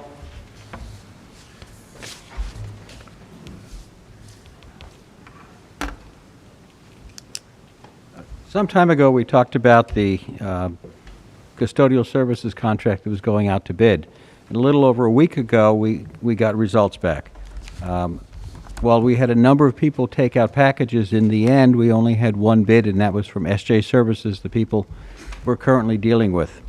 In fact, at the last minute, we heard from two potential vendors who said they were unable to get a performance bond, and we require a performance bond in our contract, so we're probably just as well that we didn't wind up dealing with them. The contract, the proposal that we got is, we are awarding it to SJ, and we're actually reasonably happy with it. In the first year, the increase is a little under 8%, which was not a total surprise. We've asked for a couple of items in that contract that we didn't have before. One is some increased supervision here on site. Certainly this past year has shown us the need to have a greater accountability for cleaning and cleaning processes. And the other thing is we're requiring them, asking is not quite the right word, to have a vehicle. The entire time we have dealt with them, they've used our vehicle for moving equipment and people around the district, and it has gotten to be increasingly a problem. For instance, they will do, as part of an extra service, some snow removal, and they were asking us to move rock salt and sand around the district. At the same time, we're trying to use those vehicles to do plowing. So they now have to come up with a vehicle. In subsequent years, the increase is about 2.7%, which is in line with what we've seen for the last 5 years. So we have this adjustment that's going in the very first year, and then we're back to a less than 3% increase over the next 2 years. The contract also includes, at our option, the ability to extend it for 2 additional years. So all in all, we were happy with the way it turned out, although we had hoped for more competition. Mike, then Chris? Two-part question. How many year extension? Just one? Two. Two? Two. Okay. And I should, I guess to be more clear, up to a 2-year extension. Okay. Again, it's up to us to exercise that option. So, John and Jeff, the last contract that we signed with them, we removed the supervisor role from them, and we hired them full-time directly here. Now I notice we're adding a supervisor. Are we still going to keep our in-house supervisor? That, I'm not sure.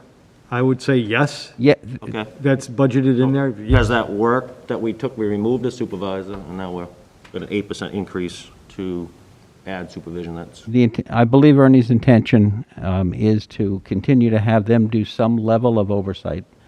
So the supervisor, the extra supervisory position does not fully replace what we have for our own in-house person, but it will free up some time and an expectation that during the work time that they're here, and of course they're here at night, that they will do a little better job of both working at cleaning but also overseeing the operation. so the person is still here that we hired? Yes. Okay. Yes. The second, basically, the supervisor is to make sure that the second shift, they will be handling the second shift aspect of SJ. The person we have handles more of the placement of individuals and then works for us to make sure the overall process is going. But what we wrote into the RFP was to make sure that the second shift supervisor, was to make sure that the supervisor they are paying for handles and make sure that the people who are working on the second shift are doing so properly. I just had a quick one on the extension. If we choose to, is it the same 2.75? Yes. increase? Yep. Thank you. That was all. Fred? If we're paying somebody as a supervisor, and one of the reasons why we're looking at them having supervision to make sure the job gets done better, why isn't our person insisting on that now? The person we hire only works the day shift and then handles the transition to the night shift. But we have people that work continuously. Right, they get out of here 10, 11 o'clock at night. Right, so that's why we can't ask that person to do it, there's just, that person already works a full-time job. So in this ideation of the RFP, we put that back on SJ to make sure that those people can be policed, because sometimes what is said and what is done are two different things. Oh, I mean, I've been in a classroom with a sink that hadn't been touched in God knows how long, at one point over at Conley. You know, There may have been a person assigned to do it repeatedly. Mike?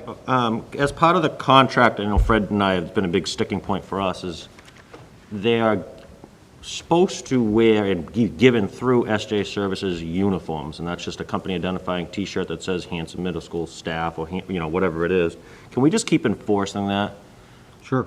That was something, I notice it's, that's something important. I mean, that's yeah, I something we know, wrote it's into the very contract. rare. I think Fred and I went 10 to 10 one day when we counted that they did not and have. it's supposed to be a $25 per incident fine. It just looks great watching, Whitman Middle School, Whitman, and that they don't appear to be given. That's not from our budget, that's from out of this contract. Correct. And I think it looks nice as a whole.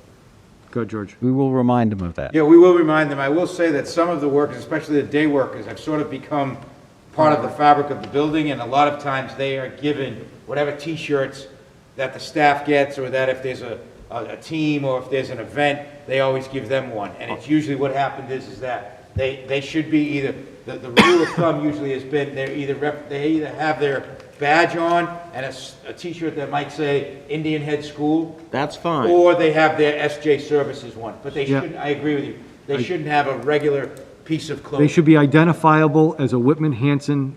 They're an SJ employee in Whitman Hanson. Yeah. You're right, Correct. They should be. They Thank you. certainly need to be identified as somebody who should be in the building. Correct. And should be in the corridor where they happen to be. And SJ should be Part of the responsible. problem- I think part of the problem is, I mean, as we transition back to sports at night, I've been here, as we're transitioning back, and it is difficult for even myself to identify who was supposed to be here working. Who do I go to when there's an issue? So it gets really difficult when you have visitors come in and they can't identify who's who. So I think we need to, We heard Push you, them I heard you, into- Mike. We'll make sure that's enforced. Now we can ask the supervisor. Yeah, and I think it would be SJ's responsibility to make sure that it's of a reasonable quality, Yes. laundered, reasonable cleanliness, et cetera as well. Not saying it has to be a button-down shirt, I but, hope not. just that it's appropriate and, something to be proud of, so to speak. And they supply plenty of them for their people, not one or two that they have to keep rotating and washing and whatnot. anyone else on vendor contract update? Anything on the bus? We're still working on that. Okay. I'm good. I'm good. Okay. I'm good. Do you want to go to, so we can transition back to budget a little bit. I was going to go through the PowerPoint a little bit, but for folks that are watching, I just want to get to the slide of what we're asking, and then we're going to go line by line, and I hope you have some questions.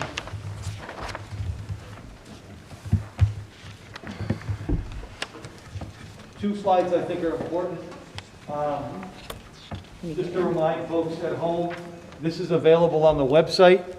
Look at our budget, look at everything that we present here today will go up for your review. But we presented a level services plus budget. And we're looking for an intervention program to prevent regression or see where we're at.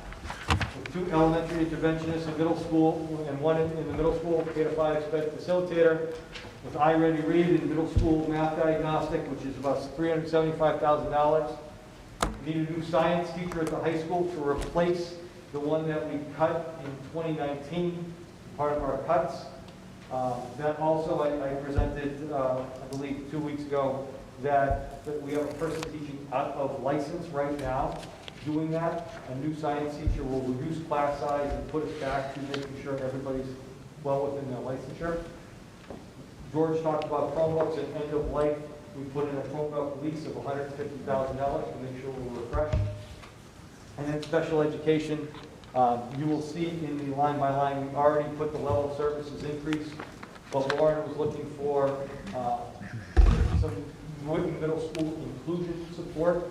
I will tell you, based upon my conversations with the middle school at Whitman and their teachers, this is desperately needed. That's just, it's going to be a priority for us going forward.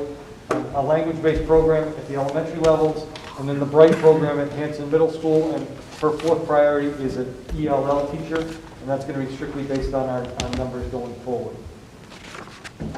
Want to be clear, we still have these dangling things out there. We just talked about school choice and full day K. I'd like to talk about that in more detail as we get further into the spring and where we might be at. The restoration of a foreign language program that's robust and equitable in both communities, and then adjusting our school start times, seeing where we're at. Enrollment's going to take a key piece in all 3 of these in the future. So I think the piece around presenting what NESDEC has given us, and again, I got the Hanson Middle yesterday afternoon, so we can put together a presentation of what our enrollment's going to be over the next 10 years. But these are things that we want to focus, keep within our sight lines. I want to remind folks where we're at in the budget. I want to thank again the 2 communities for coming out last summer and supporting our budget. It was the largest increase we've seen in a long time. I also want to go back to the 2016 budget where we had 0.8%, the 0.08% increase. That was devastating to us, and it's taken a while to get back to, and we still haven't fully recovered. Simple enough, this is where we're at in 2019 with per pupil. I don't want to compare us to too many districts. I think we do a really good job of doing what we have to do with the expenditures that we have. Chapter 78 from last year, we still get a large amount, half of our budget, a little less now, because that number is fixed almost. We only get a little bit every year. So our revenues keep consistent from the state, but our expenses continue to raise. So line by line of what I'm asking for, again, just reiterating, in level services, plus our salary line, sorry about that, our salary line went up a little over $1 million. Our pension line went up a little over 100,000. Health insurance is about 100 grand. Transportation, we're guessing, is at about 90. Custodial services at 42.6. Utilities are about 40. We're going to have an executive session after this to talk about water. That's a TBD, but hoping to put some money into that. And trash at a 5,000. So those are our level services. Bam. The plus pieces are the high school teacher, the intervention, the student services from Lauren, or special education, and our technology refresh. Again, this number, and I'm glad to say, the preliminary budget number is going to actually decrease already when we go line by line. So that 57.9 is going to decrease by about $300,000 when we go line by line today. Just separating out from the budget as we go line by line. These are things that other departments in our communities don't pay, that the regional school district is responsible for. We're like our own little town. And it comes up to about $9.5 million in the overall budget.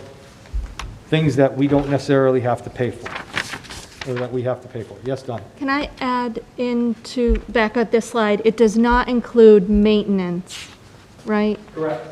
So if we can just speak to that piece, and also, I don't know if the custodian and transportation contracts are in here, so, that piece. So those is are also- two other pieces. We took in, employee stuff and then student support. We did not add our transportation.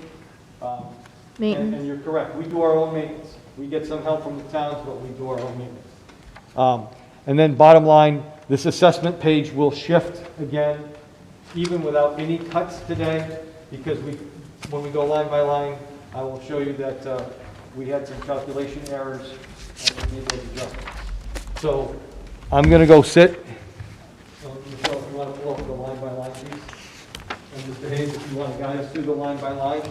I think we're going to do something similar that we do at town meeting, that we're going to take chunks, and if people have questions in line by line, we'll highlight them, and we'll go back to those and answer those questions. Is that appropriate? Very similar, for those of you that are familiar, and I believe everybody in this room is, with a town meeting. If you want something held, just say hold, and we'll go back to it. And the ones that you don't say hold on, we'll just pass and move on. And that way, it should expedite a little bit better time management, because as you can see, there are tremendous amounts of lines. So we're going to start with Indian Head. Indian Head principal supplies, 500. Passed. Indian Head elementary teachers' salaries, $2,400,297. Hold. Elementary para salaries, $49,157.48. Pass. Elementary instructional materials, $18,075. Hold. Elementary general supplies, $10,300. Hold. Photocopier supplies, $43,374. Hold. Sub salaries, $39,000. Pass. Clinic supplies, $824. Pass.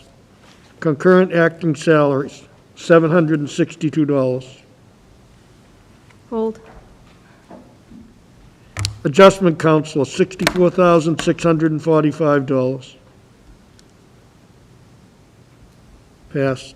Library materials, $1,643. Library para supplies, $19,824. Pass. Psych service salary, $97,725. Pass. Sped teacher salary, $276,637. Hold. Sped para salaries, $159,685. Hold. Sped speech salaries, $181,649. Hold. Conley Elementary School, principal supplies, $500. Passed. Elementary teachers' salaries, $2,245,332. Hold. Elementary paras salaries, $47,736. Passed.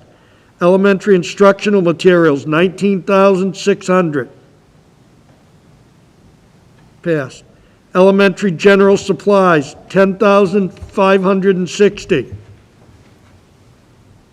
Passed. Photocopier expense, $24,103.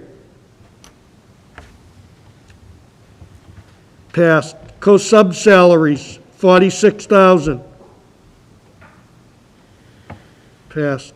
Clinic supplies, $844.80. Passed.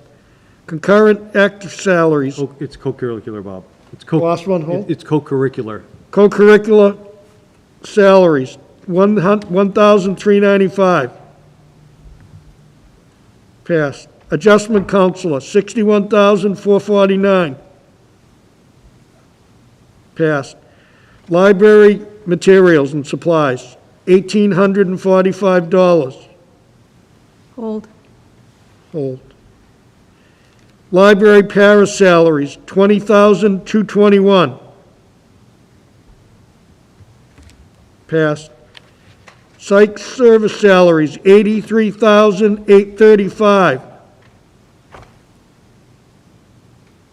Passed. Sped teacher salary, $275,800. Hold. Sped para salaries, $207,308. Hold. Sped speech salaries, $71,372. Passed. Duval Elementary School, principal supplies, $500. Passed. Elementary teacher salaries, $1,957,081. Hold. Elementary para salaries, $160,376. Passed. Elementary instruction materials, $16,075. Passed. Elementary general supplies, $8,860. Passed. Photocopier supplies, $22,067. Passed. Sub-salary, $49,000. Passed. Clinic supplies, $708. Passed. Co-curricular salary, $780. Passed. Adjustment counselor, $71,372. Passed. Library instruction materials, $1,395. Passed. Library para supplies, $19,915. Passed. Psych service salaries, $72,636. Passed. Sped teacher salary, $327,178. Passed. Sped para salary, $207,308. Hold. Sped speech salary, $93,698. Hold. Hey, Bob. I don't know if you want to get through the whole thing, but our attorney did walk in, so I know we're on page 2 of 6. I don't know if I'm totally up to however you want to do it, but Yeah, let's hold the rest of it and go back to it. up to you. Thank you. You got in? Okay. We might be paying. We have to have an executive session to discuss strategy with respect to collective bargaining or litigation if an open meeting may have a detrimental effect on the bargaining or litigating position of the public body, and I do so declare. Whitman Hanson Education Association collective bargaining and Whitman Water Sewer invoice. I'll entertain a motion to go into executive session. So moved. When we come out of executive session, I will be continuing, starting with Whitman Middle School, and we will be taking votes. This meeting is far from over. But the attorney has arrived, and for budgeting purposes, we're going to go right to it. So, all those in favor of going to executive session? Roll call, right? Roll call. Yes. Chris? David? Yes. Steve? Dan? Fred? Yes. Chris? Yes. Dawn? Yes. Bob Hayes, yes. Mike Yes. Jones? Yes. Hillary? Yes. We're in executive session. We will return. Click the camera.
I think. Yep, we're on. Okay, we're back in session. 50 seconds. It is 8:45, and we are reconvening. We stopped at Line 55. Whitman Middle School. We stopped at line 55. Whitman Middle School is next. Principal surprise, 1100. Passed. Principal other expense, 500. Passed. Principal travel, 400. Passed. Whitman Middle teachers' salaries, $2,519,308. Hold. Whitman Middle's instructional materials, $12,300. Passed. Whitman Middle general supplies, $8,162. Passed. Photocopier expense, $22,917. Hold. Sub-salaries, $58,000. Passed. Clinic supplies, $1,500. Passed. Concurrent activities, $4,925. That's after-school activities, by the way, I just asked. Passed. Guidance salaries, $136,334. Hold. Adjustment counselor salary, $95,878. Passed. Library instructional materials, $7,000. Lot passed. Library salary, $0. Nothing there. Passed. Whitman Middle School para salary library, $21,575. Passed.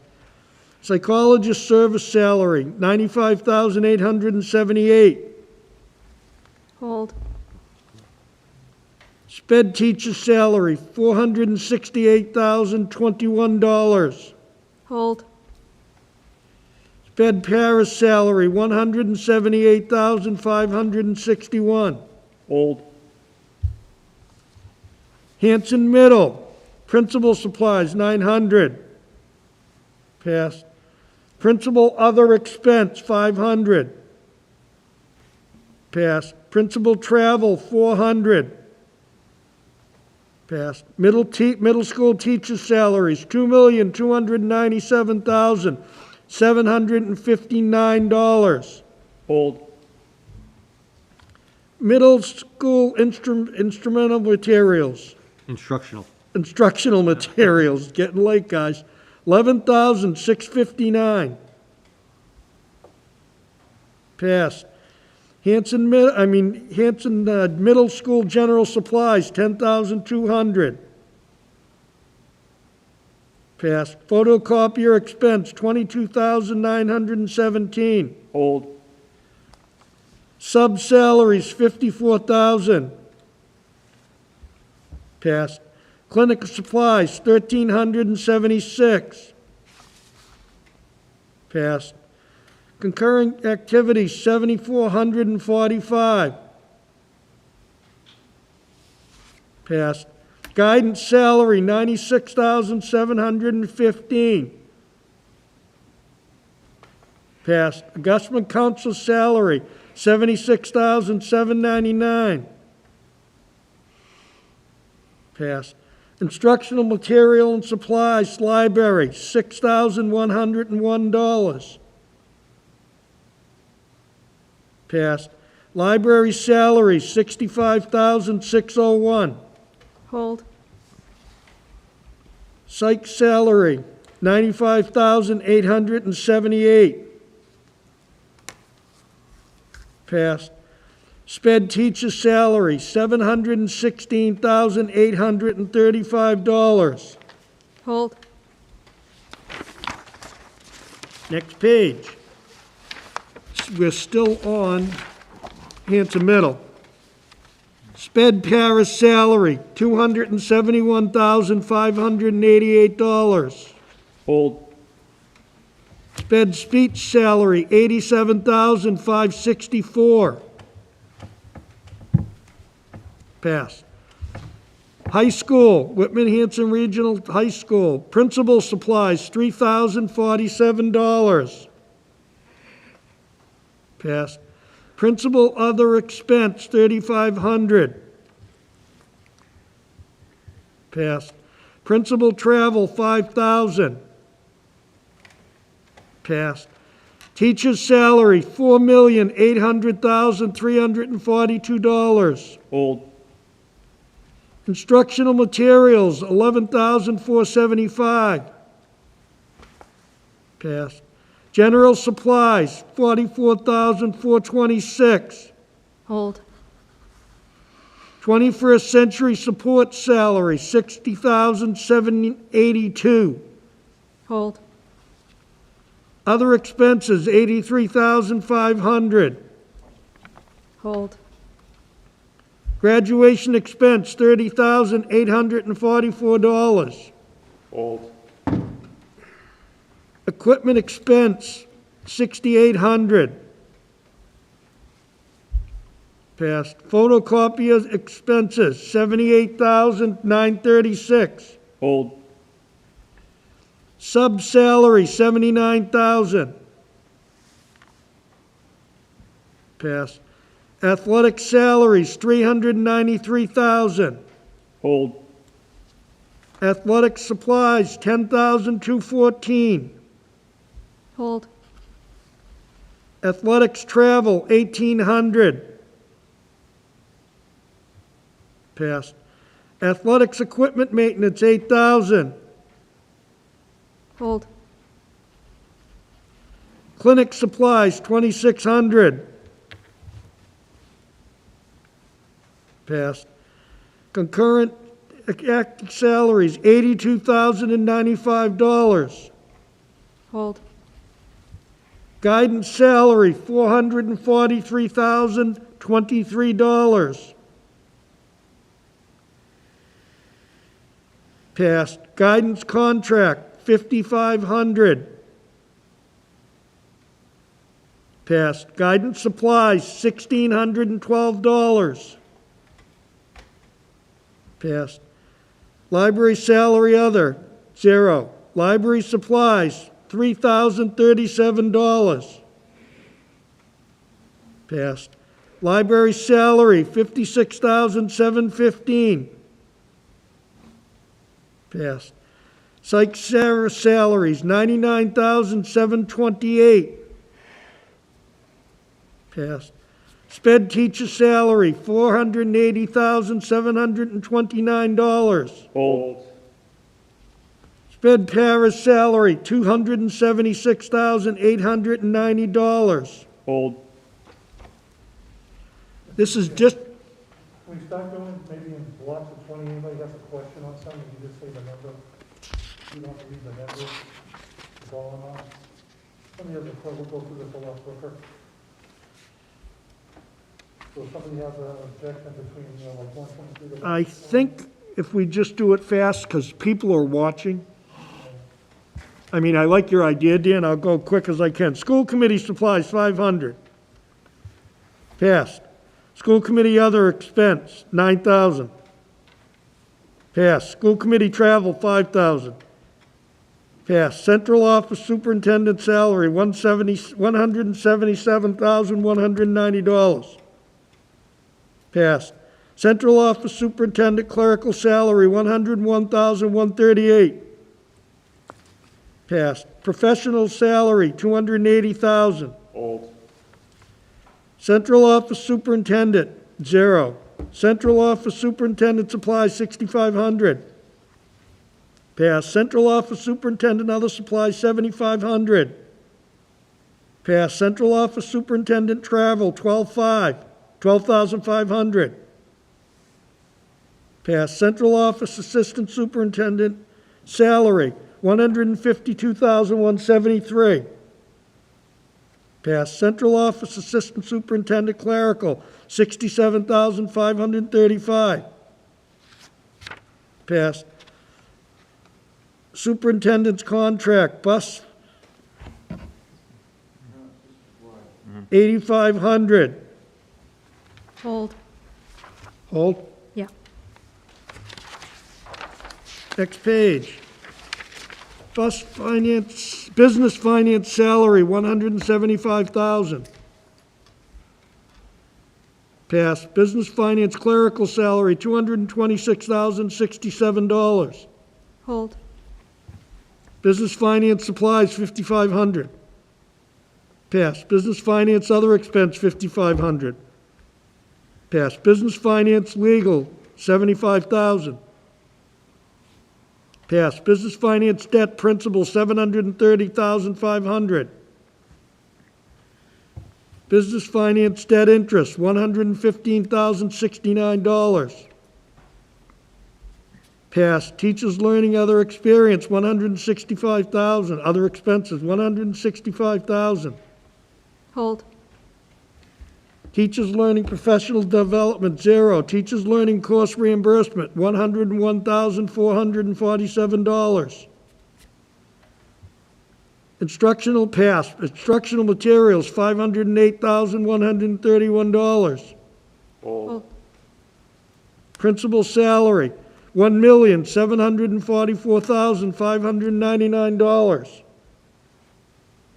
Pass. Principal's clerical salary, $413,971. Passed.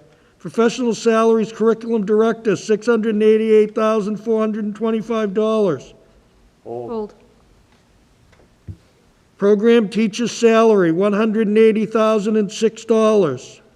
Hold. Tutor salary, $42,000. Passed. Supplies and material, $10,000. Hold. Hold. Yes.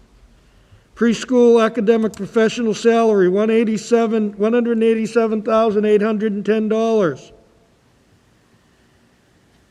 Passed. Preschool academy para salary, $89,998.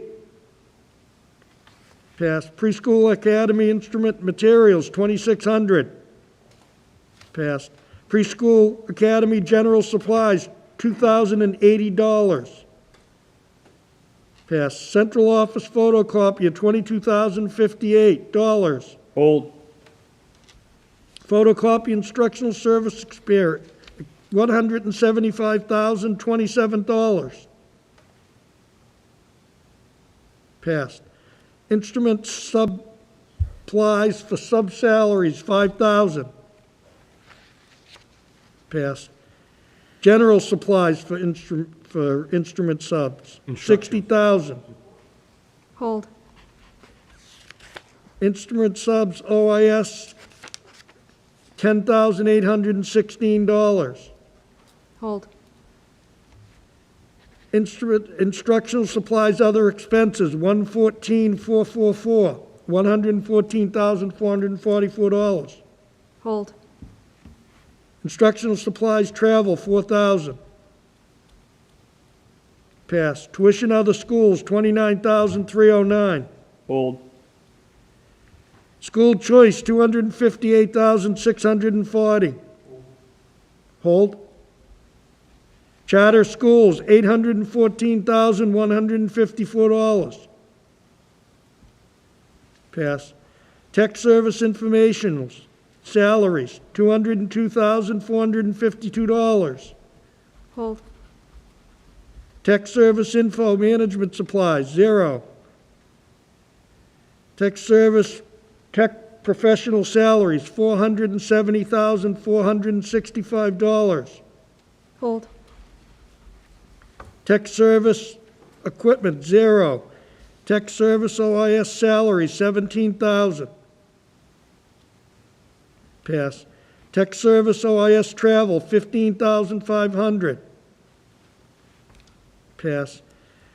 Tech services, $285,099. Hold. Tech service equipment maintenance, $130,673. Pass. Tech service CIT supplies, $230,849. Hold. Tech service BSS, $39,128. Passed. Tech service equipment maintenance, $25,528. Passed. Tech replacement equipment, $40,000. Employee insurance, $9,000. Yes, we're getting there. Clinical salaries, $572,264. Passed. Clinical supervision, $6,500. Passed. Clinical other, $0. Clinical, $10,500. Clinic supplies, $1,500. Passed. Clinic travel, $275. Passed. Guidance clerical salary, $55,845. Employee benefits salary reserve, $460,000. Hold. Employees retirement benefits, $3,065,598. Hold. Employment benefits Medicare tax, $513,000.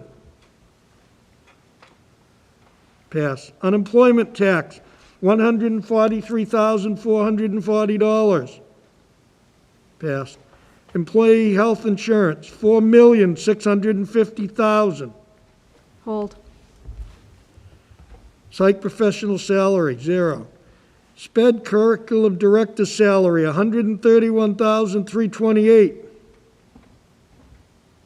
Pass. SPED teacher's salary, $326,276,000. Hold.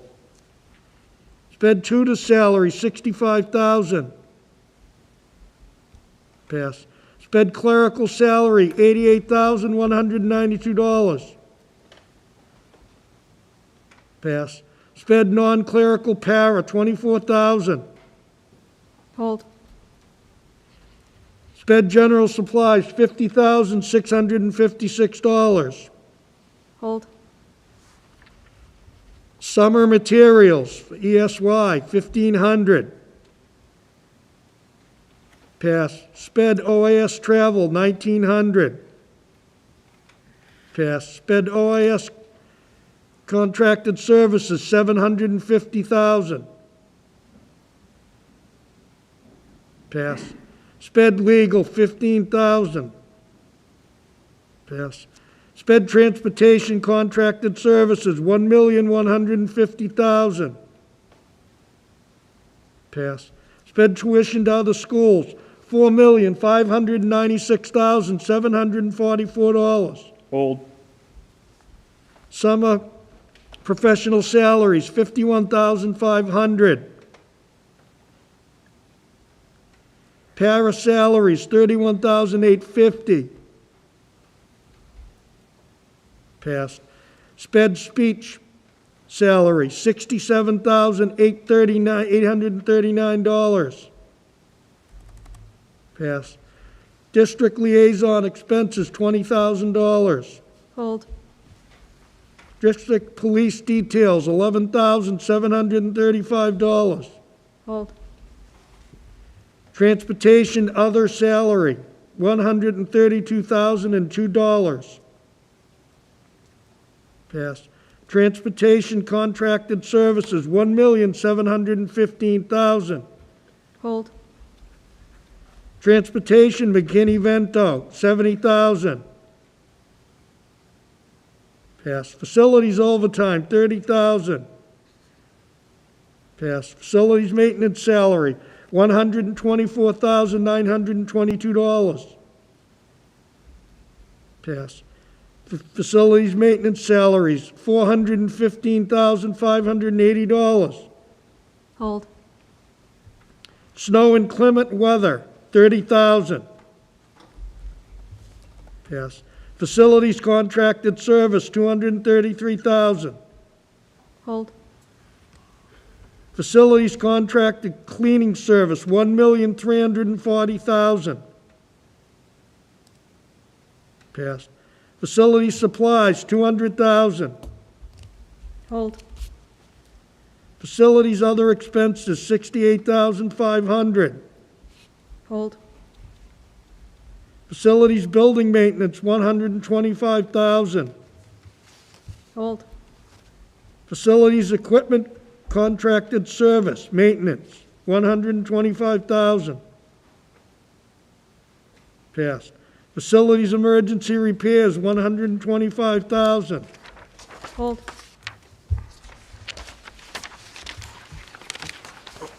We're almost there. Facilities fuel, oil, and gas, $25,000. Utilities contracted service, electric, $875,000. Contracted services, telephone, $80,000.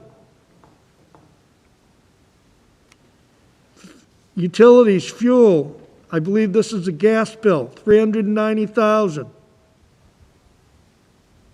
Utilities, rubbish removal, $85,000. Passed. Building insurance, $449,000. Passed. Intervention program, $375,000. Passed. High school science teacher, $75,000. Passed. Additional Chromebooks, $150,000. Passed. Additional SPED programs, $250,000. Passed. Okay, we are through this. We are going to continue this meeting to Tuesday, we agreed on Monday night, 6 o'clock. 15th, Yep. March 15th at 6 o'clock. I would entertain a motion to adjourn. Second. All those in favor? Good night, everyone. Thank you.